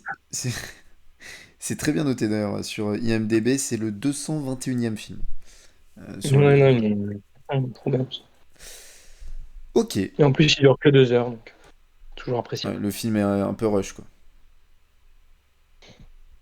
Donc C'est ma pas mal. troisième position, c'est aussi un film de cette année qui là n'est pas sorti en France. Je pense qu'il est sorti que dans certaines salles aux États-Unis, puisque c'est un film canadien qui s'appelle J'aime les films. I Like Movies.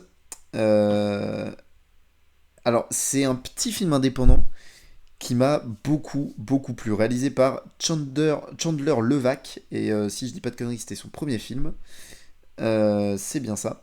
Il réalisait des clips et un court métrage. On a au casting Isaiah Lehtinen, qui est juste génial, parce qu'il c'est vraiment pas facile ce qu'il a à jouer. Et puis même les acteurs secondaires, il n'y a pas une seule personne qui joue mal. Et généralement dans des films très indépendants comme ça, t'as au moins un acteur où tu dis bon, mais après c'est un acteur secondaire donc tu t'en fous. Là non, c'est vraiment pas le cas. Les personnages sont très touchants. Et donc le film en plus de ça est très simple dans ce qu'il veut raconter. J'aime les films. Même le titre du film, j'aime les films. I like movies. Et c'est ça en fait. C'est l'histoire de Lawrence Queller, un garçon de 17 ans qui a du mal socialement, mais qui est un énorme cinéphile, et qui est au lycée encore, mais qui va trouver un travail dans un vidéo store, puisqu'on est dans les années 80, il me semble. Euh, et il va commencer à comment dire, à tomber amoureux de la gérante du vidéo store. Euh, il y a aussi sa relation avec son meilleur ami qui est très intéressante et très travaillée, interprétée par Percy Heinz White. J'ai beaucoup aimé cette relation là aussi. Tout marche bien, il y a une alchimie entre tous les acteurs. Euh, et ce Isaiah Lehtinen est juste génial. C'est un film très touchant. Euh, un énorme travail au niveau de la photographie. Un peu sale, parce qu'on est au fin fond des États-Unis et en plus de ça, on est dans les années 80. Et je trouve que c'est extrêmement bien retransmis parce qu'on s'y croirait. C'est un film qui m'a beaucoup touché par sa simplicité, par ce qu'il raconte, et réussir à être aussi touchant avec quelque chose d'aussi simple, je trouve que c'est très fort, surtout pour un premier film. Donc Chandler Levac, c'est un réal que j'ai hâte de revoir. Je vous recommande vraiment ce film, c'est un film canadien qui malheureusement ne sortira pas en France, mais qui vaut vraiment le détour et qui est typiquement le genre de film indépendant que j'aime beaucoup. D'ailleurs, je dis dans les années 80, non, on est dans les années 2000, début des années 2000 pour le, pour l'histoire. C'est vrai qu'années 80, bon, j'ai un peu abusé. Euh, Puisqu'il y a une scène très drôle d'ailleurs parce que le film est drôle aussi. Le film est aussi drôle. Il y a une scène très drôle où le personnage interprété par, je vais pas y arriver avec son blaze, le personnage de Lawrence Queller, interprété par Isaiah Lehtinen, à un moment, donc sa première mission quand il arrive dans le vidéo store, c'est de vendre le plus de cassettes de Shrek. Tu sais, il dit non, mais je fais pas ça, moi je veux parler de vrai cinéma, je n'ai pas envie je m'en fous de Shrek. Et sa patronne, elle va lui dire ok, t'es sûr? Et donc elle va lui foutre une banderole avec écrit venez me poser des questions sur Shrek. Donc c'est un peu, voilà, tu vois, il y a des trucs. C'est un film qui est vraiment drôle aussi, très touchant. Donc voilà, j'ai adoré. J'ai trouvé ça vraiment super. Je vous recommande vraiment I Like Movies, un peu compliqué à trouver. Théo, tu sais où on le trouve. Ouais. Mais voilà, non, vraiment c'est super. Ça m'a beaucoup plu. Ok. Quel est ton podium? Ta troisième position. Moi, c'est une série qui s'est achevée vendredi dernier, parce que c'était donc un épisode par semaine. Une série, euh, évidemment, Apple TV+, je sais pas pourquoi je précise. The Crowded Room, avec Tom Holland. Donc, c'est là, à partir de maintenant, là, mon top 3 c'est que pour moi du chef-d'œuvre. Et cette série, j'ai vu pas mal de critiques négatives. J'ai vu Tom Holland aussi qu'on avait parlé comme quoi les retours au début étaient mauvais, mais qu'apparemment après ça allait, enfin sur les derniers épisodes et tout, ça allait beaucoup mieux niveau critique et tout et notation. Mais moi je comprends pas comment. Après chacun ses goûts et tout, mais Mais arrête, Tom Holland il fait une scène homosexuelle en même temps. c'est vrai, c'est plus mon Spider-Man. Mais Non mais attends, avant que non, tu parles de la série, j'ai envie de parler de ça parce que je sais que t'es un fan de Marvel et j'ai pas envie de mettre tout le monde dans le même sac, mais les fans de Marvel, si vous pouviez arrêter de parler de cinéma parfois, franchement ça vous ferait du bien. moi, je me considère comme fan de Marvel, mais pas comme les fans de Marvel. Je sais pas, tu Oui, vois ce bah que je veux dire. c'est pour ça que je mets pas tout le monde dans le même sac, mais la plupart. Ouais, non mais je vois. Non mais oui, ceux qui disent pas mon Spider-Man et tout, alors, parce qu'ils n'ont pas compris le principe d'acteur en fait. Quand ils ont vu Robert Downey Jr. dans Oppenheimer, ils ont pas compris, je pense. Ah si, Iron Man est mort, donc ça va. C'est bon, là il a le droit, il a le droit. Mais du coup, oui, pour revenir à Crowded Room, donc Danny Sullivan est arrêté à la suite de son implication dans une fusillade à New York en 1979. Ria Goodwin l'interroge sur les mystérieux éléments de son passé qui le mèneront à une révélation bouleversant sa vie. La révélation, malheureusement, j'avais lu, parce que c'est inspiré du fait réel, et donc Danny Sullivan, je ne sais pas si c'est le vrai nom du gars dans la vraie vie, ou s'ils ont inventé un nom, mais voilà. En tout cas, on va dire que c'est Danny Sullivan. Je suis allé voir donc le Wikipédia du vrai gars, et du coup, je me suis spoilé sans faire exprès. Enfin, c'était au moment où ils ont annoncé qu'ils allaient faire la série sur lui, tu vois, je savais pas du tout de quoi ça allait parler. Du coup, j'étais allé voir le Wikipédia du gars. Et donc, je me suis spoilé la révélation, mais même en me spoilant, T'as, la t'as révélation, elle est réussi à être complètement choc, choc à barre. choc, bah. Voilà, je voulais te devancer. Mais ouais, c'est tellement bien joué. C'est le meilleur rôle de Tom Holland, mais de très, très, très, très, très loin. Vraiment, là, il mérite au moins une nomination, juste une nomination au Emmy pour l'année prochaine. Même s'il va y avoir de la concurrence, mais la concurrence, Mais il va y jouer. c'est mini-série, du coup. C'est une mini-série, ouais. Ouais, tu vois, donc en concurrence, pas tant que ça. Ah oui, c'est vrai qu'il y a mini-série, c'est différent. Hmm. Ouais, c'est vrai, il y a moyen. Mais ouais, faudra qu'il soit nominé. Amanda Seyfried aussi, qui a joué dans Les Pirates des Caraïbes, qui a fait d'autres trucs aussi. Mais elle, je crois Mais qu'elle prend justement, alors pas un Emmy, mais au Golden Globe ou au Critics' Choice, elle doit prendre un truc pour mini-série, justement, meilleure actrice dans une mini-série. Au dernier ah ouais? Golden Globe ou Critics' Choice, là, pour, je sais plus comment ça s'appelle. Ok. J'ai pas fait attention, mais oui, possible. Et donc ça parle énormément de santé mentale. À chaque début et fin d'épisode, il y a écrit si vous voulez de l'aide et tout, ils mettent le lien de la série qui redirige vers. Pardon, j'avais un cheveu sur le C'est truc. important que t'en parles Euh, d'ailleurs, parce que Angus Cloud, oui, c'est vrai.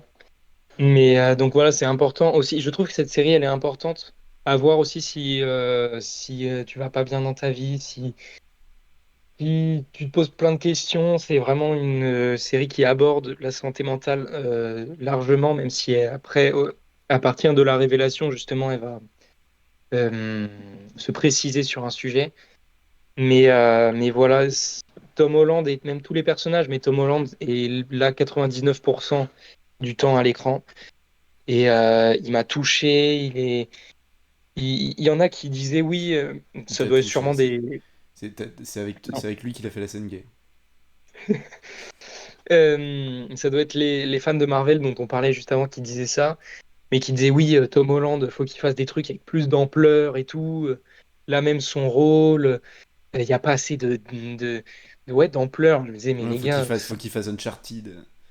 oui, non, mais enfin, les gars, laissez-le se séparer du rôle de Spider-Man. Déjà, il sait qu'il faut qu'il commence à petit à petit s'écarter de ça. Et bon, là, il commence à faire des rôles un peu similaires de, de jeune adulte qui a des soucis psychologiques et qui est aidé et tout ça. Mais là, enfin, oui, c'est similaire sur certains points au personnage de Cherry. Mais je trouve que la performance est vraiment 10 fois au-dessus. Il y a des scènes d'une puissance émotionnelle, notamment dans les derniers épisodes, qui sont absolument incroyables.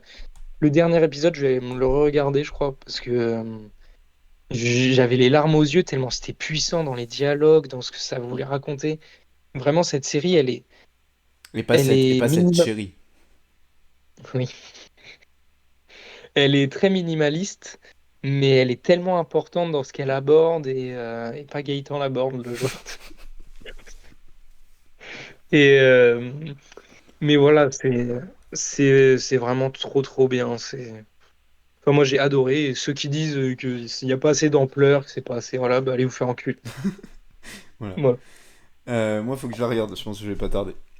Là, je vais en commencer une, mais je vais pas tarder. Juste, ce qui fait que c'est pas plus haut, bah, déjà, c'est que les deux premiers sont vraiment des chefs-d'œuvre de zinzin, mais c'est qu'aussi, ça commence lentement. Genre, les deux, trois premiers épisodes, ça met du temps à se mettre en place, mais après, une fois que c'est lancé, chaque épisode est meilleur que celui d'avant, je trouve. Donc, voilà. Ma deuxième position, on est encore sur un film indépendant, mais, mais un film de 2015, James White, un film avec, merde, j'ai oublié le nom, je me dépêche, putain, Christopher Abbott. Christopher Abbott, qui est un acteur que j'aime de plus en plus, moi je le connais depuis très longtemps, puisque je l'avais vu dans Sweet Virginia, à l'époque avec John Berthnall, et il m'avait pas plu à l'époque, ce bon Christopher Abbott, mais je trouve que là, plus je tombe sur des films avec lui, plus je l'apprécie. Et justement, il était dans It Comes at Night, et je l'avais beaucoup aimé dans It Comes at Night, dont j'ai parlé le mois dernier. Et donc je parlais, c'est assez marrant puisque je parlais de X tout à l'heure, qui a Kid Cudi, qui est un artiste que j'aime énormément, et notamment pour son dernier album Intergalactic, qui n'est pas qu'un album, qui est aussi un film, qui est mon film Que tu as d'animation aimé. préféré. Et d'ailleurs, Christopher Abbott fait une voix dans le film, tu vois, comme quoi tout se rejoint, Ouais. puisque Kid Cudi est dans James White. Et il joue le meilleur ami de Christopher Abbott. Cynthia Nixon est absolument extraordinaire, je connaissais pas cette actrice. Elle joue la mère de James White, et l'actrice est fabuleuse. Et il y a un petit caméo de Zazie Beetz, qui est une actrice que j'aime beaucoup, qui est dans Deadpool 2, là, la Tismé, je sais plus ce qu'elle Oui. fout. Et dans Joker, voilà. Elle a de la chance. Et elle est juste dans Joker. Pourquoi? C'est son pouvoir, elle a tout le temps de la chance. Ah ouais? Ah oui, c'est vrai, Oui. putain. Je déteste Deadpool 2. C'est une daube. Je déteste pas, mais comparé à Deadpool 1, oui, c'est Ouais. sûr que. Bon, après, le 2 à la scène de l'atterrissage, là, qui est... J'ai pleuré de rire. Et elle joue aussi dans Joker, mine de rien. Le Oui. Joker de... j'ai plus le nom d'acteur. Ça s'est arrêté. J'ai plus le droit d'avoir les noms des acteurs. Joaquin Phoenix. Oui. Euh, Bref, James White. Donc c'est un film indépendant qui a été récompensé au Sundance. Donc déjà le Sundance, voilà. C'est le style de cinéma que j'aime. Et donc ça raconte l'histoire de James White, un homme de 20 ans environ, qui vit à New York. Et bah, tu parlais justement de santé mentale, etc. Et c'est quelqu'un qui est autodestructeur. Euh, et surtout, il vit des choses dans sa famille où il vient de perdre son père, et sa mère a un cancer. Donc lui, il fait rien de sa vie, il est au chômage, il vit encore avec sa mère, et il n'a pas de raison de vivre, il essaye juste de survivre. C'est un film qui m'a énormément touché par sa simplicité, par son jeu d'acteur. Tout le monde est pertinent, et notamment le duo de Christopher Abbott et Cynthia Nixon, qui est absolument extraordinaire. Je connaissais pas du tout, et ce qui est fou, c'est que je suis allé me renseigner, et la meuf, en gros, elle est connue pour Sex and the City, quoi. Oh putain. Tu vois, et là, elle joue une daronne qui a un cancer qui va. Ouais, on se doute qu'elle va mourir. Ah oui, on n'est pas dans le Euh, même thème. ouais, vraiment rien à voir, quoi. Et il y a une scène qui est extrêmement dure entre James White et sa mère. C'est réalisé par Josh Mond. Et Josh Mond, c'était son premier film et dernier à l'heure Josh actuelle. World en anglais. T'as dit quoi? Josh World en anglais. Quel horreur. Euh, Et c'était son premier et Comment dernier rebondir? film à l'heure actuelle.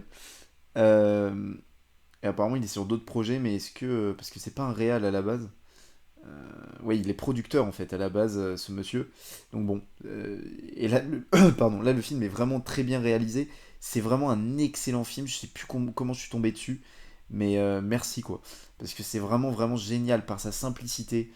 L'acting de Christopher Abbott, et là, je comprends pas pourquoi il n'y a pas eu de nomination aux Oscars aussi. Et c'est, tu vois, bah, justement, je parlais de To Leslie tout à l'heure et de la nomination d'Andrea Riseborough l'année dernière. Tu vois, un film comme ça, qui sort en Big 2023, je pense que des nominations aux Mm. Oscars, il peut en avoir. Et derrière, tu vois, ça peut faire du bruit pour le film, parce que c'est un film, tu vois, sincèrement, aller voir James White, c'est passé complètement inaperçu, j'avais jamais entendu parler de ce truc, c'est génial. Par sa simplicité, parce que ça raconte. Le seul bémol, c'est que ça ne dure qu'une heure et demie. Et pourtant, j'aime bien quand les films durent une heure et demie. Là, honnêtement, c'est passé T'en voulais tellement plus. vite. Mais je te jure, c'est passé tellement vite. J'étais tellement pris dans le truc que j'ai été frustré de la fin. Enfin, pas frustré de la fin, parce que la fin est très bien. Et c'est la fin qu'il fallait. Mais j'étais frustré que ça se termine aussi vite. Je pense qu'il y avait vraiment assez de matériel pour aller jusqu'à 2 heures de film. Donc voilà, c'est le seul défaut de ce film. Après, c'est très simpliste, mais tellement touchant, et c'est exactement ce qu'il fallait. C'est ce qui est assez intelligent aussi, c'est que c'est toujours filmé très proche des visages, pour vraiment avoir l'émotion le plus possible, pour qu'on nous retransmette le plus possible l'émotion des personnages. Donc voilà, je suis tombé complètement par hasard sur ce truc, et c'est absolument pas un regret, c'était génial quoi. Quelle est ta deuxième position, Théo? Ma deuxième position, bah, on en a parlé il y a pas longtemps. Bah, quand je l'ai vu d'ailleurs, on en avait parlé juste après. American History X, qui est sorti en 1998, 2 heures de durée, donc parfait.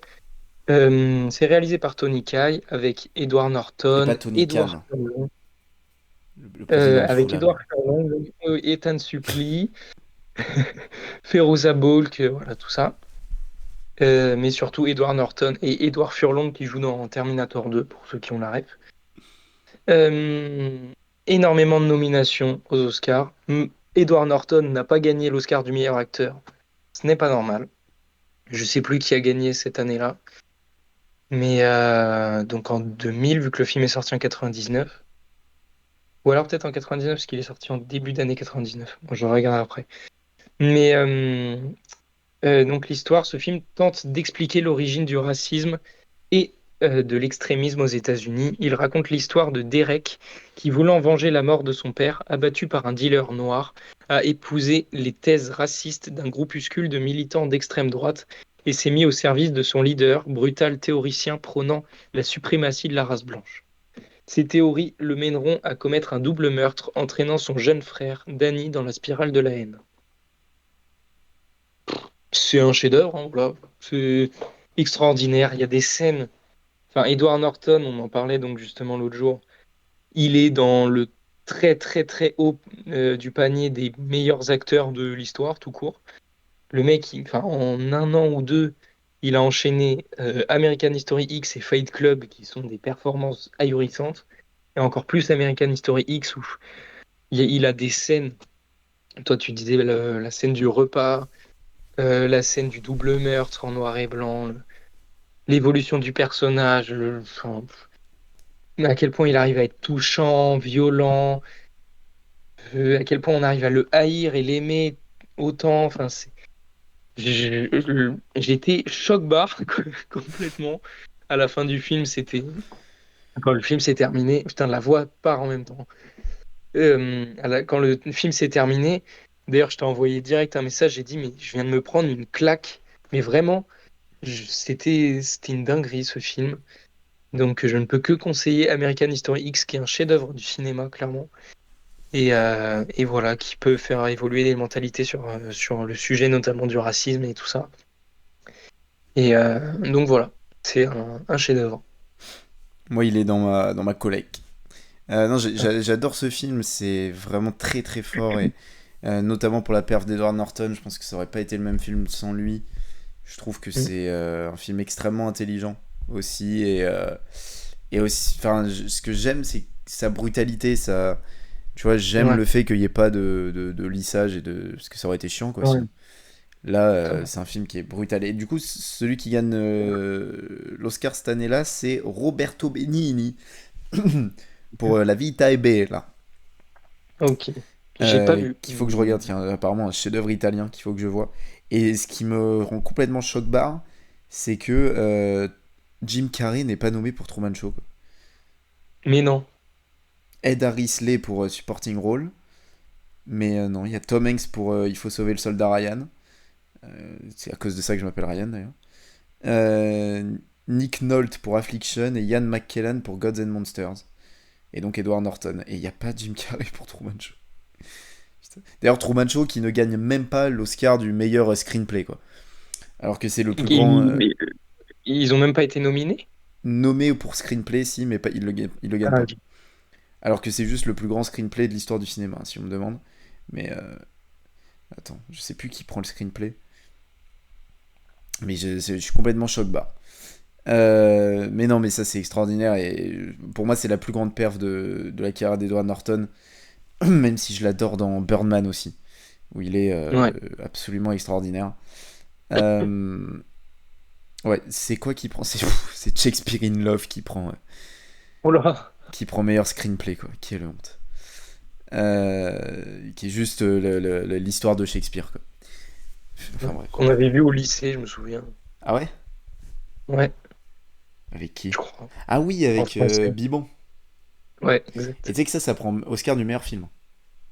Mais. Ah, quoi? Oui, ça prend Oscar, mais apparemment c'est l'une des plus grosses, l'un des plus gros vols de l'histoire des Oscars, Ah, de ce que j'ai ok. entendu. Parce que c'était, Et du American coup, History X, ils étaient nominés quand même. je sais pas, mais du coup t'as American History X, Truman Show et Il faut sauver le soldat Ryan la même année. Et c'est Shakespeare in Love qui prend. Bon, après, Oh j'ai la pas vu, fraude. mais. Et du coup, qui réalise? Je sais même plus qui réalise American History X. Ah oui, Euh... Tony Kai, pardon. Nickel. Ok. Faudrait que j'aille voir. Ah oui, il réalise. Ah oui, c'est ça qui m'avait choc-barre quand j'avais vu. C'est que ce mec réalise des clips à la base. Et je crois que c'est son Ah seul ouais? film ou genre l'un de ses seuls films. Ouais, il a deux Ah films, le mais gars. oui, oui, oui, j'avais l'anecdote en plus, j'avais juste oublié. Et Mais oui, oui, oui. c'est vrai, putain, c'est un truc de ouf. Ok. Ma première position de ce mois de juillet, c'est ma seule série. Et c'est une série qui est sortie au mois de juillet. Deuxième saison. Et de loin, voilà, Ah, ok. première place, deuxième saison de The Bear. Alors, qui a reçu énormément de nominations aux Emmy Awards qui arrivent en septembre, mais c'était pour la première saison. Et la première saison de The Bear est absolument extraordinaire. Je pense à l'épisode en plan séquence. Euh, Review à l'épisode 7 de la première saison. Si cet épisode ne prend pas meilleure réalisation pour un épisode de série humoristique, je vais tout casser. Et donc, cette saison 2 est encore plus extraordinaire. The Bear est en train de devenir l'une de mes séries préférées. Je suis en train de tomber amoureux de ce truc. Déjà, il y a une identité, The Bear, qui est tellement particulière. L'esthétique, le montage, tout est pertinent, tout est réfléchi, tout est méticuleusement réfléchi. Et ça rend le truc fabuleux. Jeremy Allen White. Mais qui est ce mec? Je suis en train de tomber amoureux de Jeremy Allen White, mais comme jamais. Et là, le 23 décembre, je vous ai déjà beaucoup parlé de ce film, mais The Iron Claw qui va sortir avec Zac Efron et Jeremy Allen White. Je pense que Jeremy Allen White va. Je vais définitivement tomber amoureux de lui. Jeremy Allen White qui aura quand même joué donc dans The Bear le frère de John Berthnall, donc de mon acteur préféré. Et dans The Iron Claw, il va jouer le frère de mon catcheur préféré, MJF. Enfin bref, Jeremy Allen, comment je peux ne pas l'aimer. Et d'ailleurs, John Berthnall qui revient, puisque dans un épisode, qui est le meilleur épisode de la saison et de la série, que je me trompe pas, c'est l'épisode. Tac.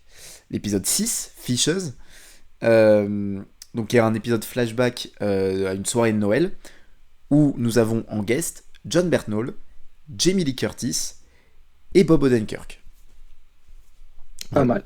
Je pense qu'en termes de guest, tu peux pas faire mieux. Pas mal l'aider. Sachant que ça, c'est les guests d'un seul épisode, mais que durant la saison, vous avez Will Poulter qui est en guest. Et Will Poulter, c'est un acteur donc j'ai découvert dans Labyrinthe, comme tout le monde, qui me faisait ni chaud ni froid, mais qui est en train de devenir un acteur que j'aime énormément, mais juste pour 10 minutes dans The Bear. Je l'ai trouvé fabuleux dans The Bear, d'un charisme. Ouais, mais clairement, il est trop hypant ce gars. Je sais pas. Mais là, The Bear, tu J'ai sais, trop hâte de voir. il m'a touché, il m'a. Je sais pas, alors que Will Poulter, enfin, jamais je pensais que ce gars allait me toucher, quoi. À la limite, me mettre une droite dans la rue, parce que tu vois, mais c'est la seule manière qu'il aurait pu me toucher. Euh, ou encore Olivia Colman, qui est l'une de mes actrices préférées et pour moi la meilleure actrice de la planète. Donc voilà, en termes de guest, ils ont mis le paquet. Il y a un petit caméo de Paul Rudd aussi. Enfin, c'est même pas un caméo, c'est une photo de Paul Rudd en gros. Euh, Ah oui, carrément. mais je pense que du coup, ça annonce un futur guest. La saison est trop touchante. Mais du coup, c'est pas un peu frustrant de voir des acteurs aussi bien, mais aussi peu de temps? Non, parce que c'est toujours pertinent. C'est toujours Ok. au service des autres du casting. Hmm. Will Poulter, ça va servir au personnage, tac, que je retrouve au personnage de Marcus. Olivia Colman, ça va servir au personnage de Richard, interprété par Ebon Moss Backrack, qui est d'ailleurs nommé aux Emmy Awards pour sa catégorie. Euh, du coup, on va quand même avoir un duel Jeremy Allen White, Jason Sudeikis. Hein, ça, c'est quand même pas Ah, banal. Pour moi, c'est un 50-50. J'ai dit que je faisais gagner Jason Sudeikis, mais juste parce que c'était la dernière saison de Ted Lasso. Mais si tu dois vraiment juste juger les perfs, c'est impossible. Impossible. Gros coup de cœur aussi sur Ayo et j'arrive pas. Ayo Edebiri, qui est aussi nommée et qui est une actrice que enfin, je trouve fabuleuse. Euh, voilà, honnêtement, c'est en train de devenir l'une de mes séries préférées. C'est du grand n'importe quoi. L'épisode là dont je vous parlais, donc épisode Fishes, qui est un épisode d'une heure, alors que la série c'est des épisodes de 30 minutes. Là, c'est un petit hors-série flashback qui va durer une heure. Il est noté 9,7 sur IMDb. Euh, C'est une dinguerie. je sais pas si Non, on mais se rend cette compte. année, les séries aussi, c'est fou. Mais le dernier épisode est juste. Je pense à un plan dans le dernier épisode. Où c'est pas un spoil, mais en gros, le personnage de Jeremy Allen White, donc Carm, va se coincer dans la chambre froide. Et à un moment, il y a un plan. En gros, tu le vois lui dans la chambre froide et tu vois Richard de l'autre côté et tu les vois les deux sur le même. C'est magnifique. Et les dialogues sont fous. Je parlais du rythme de The Bear. Le montage va très vite, mais parce que les dialogues vont très vite. Ça s'envoie des vannes et des fois, t'as pas le temps de suivre tellement ça va vite. Et ce qui est fou, c'est que ben, ça reprend un peu les codes de la restauration. La restauration, c'est toujours ça, Mm. ça va hyper vite partout, dans tous les sens, tu dois suivre partout, c'est l'enfer. Et Mm. avoir réussi à retransmettre pardon, ça dans le montage de la série, dans les dialogues, etc., je trouve que c'est tellement, tellement intelligent. The Bear est un chef-d'œuvre. Là, je rappelle qu'au Emmy Awards, ce sera la première saison qui rentrera en jeu. La première saison est géniale. Mais là, la deuxième saison, ce qu'ils nous ont pondu, c'est n'importe quoi. J'étais Et complètement donc, il y aura une choc-barre. troisième saison. Ouais, oui, oui, il y aura une troisième saison, c'est parce que c'est un carton, parce que c'est un chef-d'œuvre, c'est tout, c'est absolument chef-d'œuvresque. Et d'ailleurs, il y a, je te l'avais dit, mais il y a le personnage de, je sais plus comment il s'appelle, dans, dans The Bear, mais le personnage de Nikki dans Animal Kingdom, l'actrice, Ah oui, oui, oui. qui est dans The Bear et qui a un rôle très important là dans cette deuxième saison. Donc, enfin voilà, merci. J'ai juste hâte que ça continue parce que là, The Bear, si ça continue comme ça va être top 3 de mes séries all-time et très rapide. On connaît ta première position, Théo, ne mets pas de suspense. Oppenheimer, tout simplement. Bah, tout le monde l'a vu. Si vous l'avez pas vu, allez le voir. Euh, c'est donc mon réalisateur préféré all time, Christopher Nolan. Puis tous ses films, je les adore. Ou à part peut-être Dunkerque, je suis passé un peu à côté, mais on parlait des films de guerre et tout à l'heure. Je pense que je vais quand même le re-regarder parce que quand je l'avais vu, j'étais pas encore dans le fan du cinéma et tout comme je suis aujourd'hui. Du coup, je vais peut-être me le refaire avec une autre vision. Mais sinon, tous les films de Nolan sont moi, Memento, Le Prestige, bah, la trilogie Batman, Interstellar, tout ça, c'est extraordinaire. Et donc Oppenheimer, euh, sur le coup, je m'attendais pas à ça en fait, On parce l'a que vu par rapport, ensemble. on l'a vu ensemble. Ouais. Sur le coup, je m'attendais pas à ça. Je m'attendais à un film avec plus de rythme au début et en fait, c'est un film assez lent qui pose lentement les personnages. Il y a un peu trop de personnages. On a eu avec Ryan, on a eu beaucoup de mal à, à cerner les noms et tout des persos. Mais en fait, il y a des scènes, c'est du 10 sur 10 voire 11 sur 10. Enfin, c'est la réal, la musique, le poids de l'histoire, enfin, la scène du discours de Cillian Murphy. C'est dans les meilleures scènes que j'ai vues de l'histoire du cinéma. Enfin, c'est trop. Les dialogues, le jeu des acteurs, enfin, tous les acteurs sont bons. Ils pourraient tous être nominés aux Oscars, ça me dérange pas. C'est. Enfin, Cillian Murphy, Robert Downey Jr. et aussi Emily Blunt aussi. Je vais mettre les trois ressortent vraiment. Bon, Cillian Murphy évidemment est extraordinaire. Il va être nominé pour meilleur acteur, c'est obligé. Musique, d'habitude, c'est Hans Zimmer qui fait la musique de Nolan. Là, c'est Ludwig Göransson qui a fait notamment les musiques des dernières séries Star Wars, des Creed, d'autres trucs comme ça. Et donc là, il fait une musique. Enfin, la BO est absolument dingue. Hein, je l'écoute assez régulièrement dernièrement. C'est 3 heures, hein, c'est très lourd, c'est du Nolan, mais c'est un chef-d'œuvre et plus j'y repense, plus je le trouve chef-d'œuvresque. Et vraiment, c'est un film qui m'a marqué. Moi, je vais le revoir vendredi soir là. En Donc, oui, VF. De en quoi? VO. J'y retourne dimanche en VO. Ok. C'est à quelle heure dimanche? C'est dans l'après-midi. Euh, Parce qu'en fait, je pense que c'est un film qu'il faut revoir, comme beaucoup de films de Nolan. Mm. Euh, et moi, j'ai trouvé ça extrêmement bien. Maintenant, c'est pas un film. En fait, là où je suis un peu aigri, dirais-je, c'est juste que c'est pas un film qui m'a touché parce que ça peut pas me toucher, quoi. Ça peut pas, mais après, ça n'a rien à voir avec le film. Mais c'est juste que je trouve pas le film touchant et tu vois, j'aurais bien aimé qu'on travaille plus, par exemple, les relations avec les dames de Monsieur Oui. Oppenheimer. C'est le seul truc. Parce que je trouve que le film est à aucun moment touchant. J'ai pas été ému pour Cillian Murphy, j'ai pas. Alors Pas que. ému pour lui, mais ému pour l'histoire, tu vois, qui en a découlé Oui, après. De... mais parce que tout est extrêmement bien fait. Mais ouais, c'est du grand cinéma. C'est extraordinaire, mais le bémol que j'ai, c'est que peut-être que je vais pas retenir ce film outre mesure parce que j'ai absolument pas été touché. Et c'est dommage parce qu'on travaille quand même un peu justement la relation que ce soit avec Florence Pugh et avec Emily Blunt, mais pas assez pour être touché. Voilà, on passe ça en surface Mm. parce qu'il faut. Et je pense que si Mm. on aurait travaillé un peu plus ça, tu vois, je pense, tu parlais non, rien que pour parler de la filmo de Nolan, tu vois, par exemple, dans le Prestige, c'est pas le thème principal, mais j'arrive à être touché dans les relations avec Mm. les femmes dans le Prestige.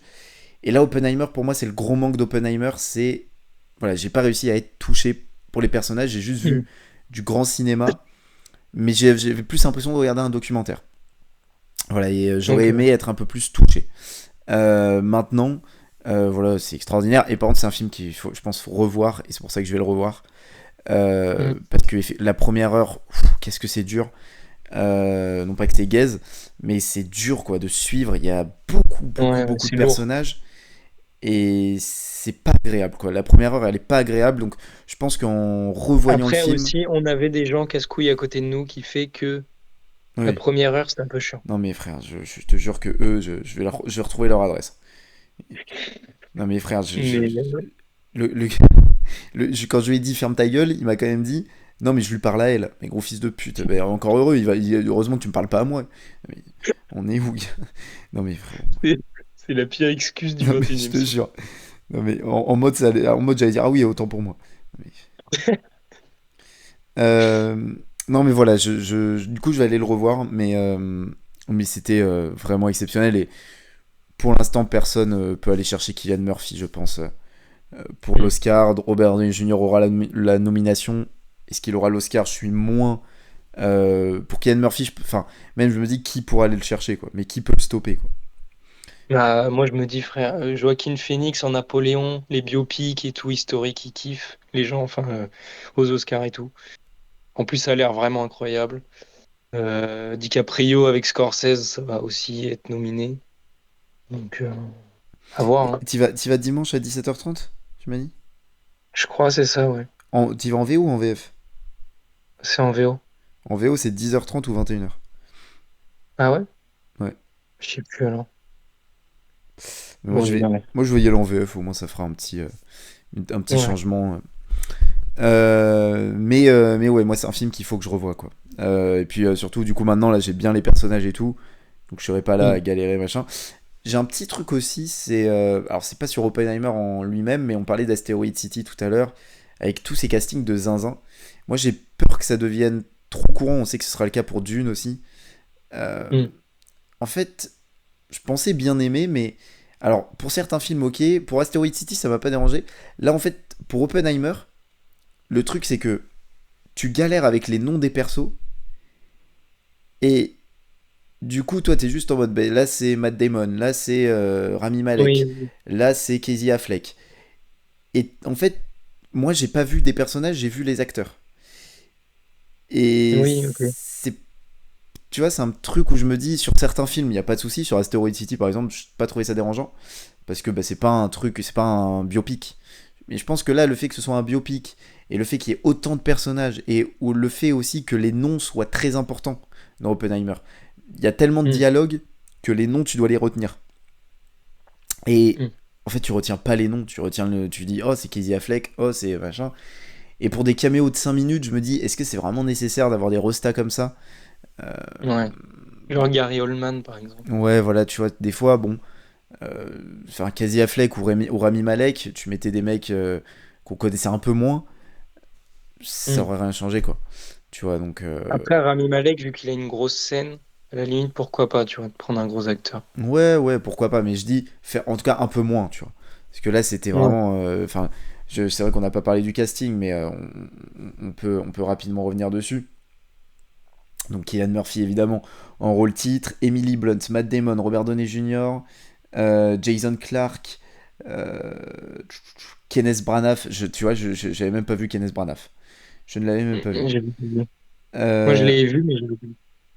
euh, Alex Tom Wolff, Conti, David Dastamalkiar, Josh Hartnett, Florence Pugh. Gary Oldman, Gustav Skarsgård, C'est vrai qu'il y a Gustave Sasgard. Dan Dehan, c'est vrai qu'il y a Dan Dehan, putain. C'est vrai qu'il y a Jack Cage. Benny Safdie aussi. Benny Oui. Safdie, putain, c'est zinzin quand même. Rami Malek, on l'a dit. Casey Affleck. Moi en plus, je suis un énorme fan de Casey Affleck. Euh, donc c'est vrai que j'aurais aimé le voir avoir un encore plus grand rôle. Mais ouais, c'est un truc de fou. C'est un truc de fou. Et moi, j'ai quand même hâte de le revoir, du coup, maintenant que j'ai bien tout saisi, tu vois. Ça fait partie de ces Mm. films, je pense que c'est important de les revoir. Moi, je suis pas le plus grand fan d'aller revoir des films que j'ai vus il y a peu de temps. Mais là, pour le coup, j'ai envie de le faire et je pense que c'est important de le faire, limite, pour Oppenheimer. Ouais, Voilà.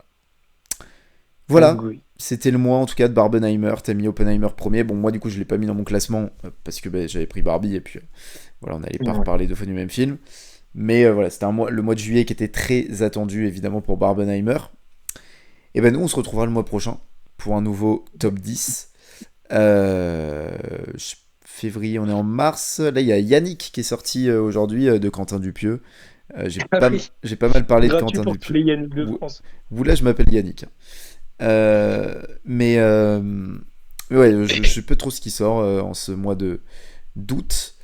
Il y a pas Grand Turismo qui sort, il y a pas des trucs comme ça. Il y a Blue Beetle aussi. Ok, ok. Mais moins de sorties déjà, je pense, qu'en juillet, Ouais. en tout cas. Nous, on se retrouve le mois prochain. Passez un bon mois d'août, un bon été bien ensoleillé, ça fait plaisir. Vous êtes pas d'accord, la team? Bonne soirée, et il est actuellement 2h15 du matin et Théo va regarder un match de l'Atlético. Euh, on est où? On est où? On est là. Allez, bonne soirée.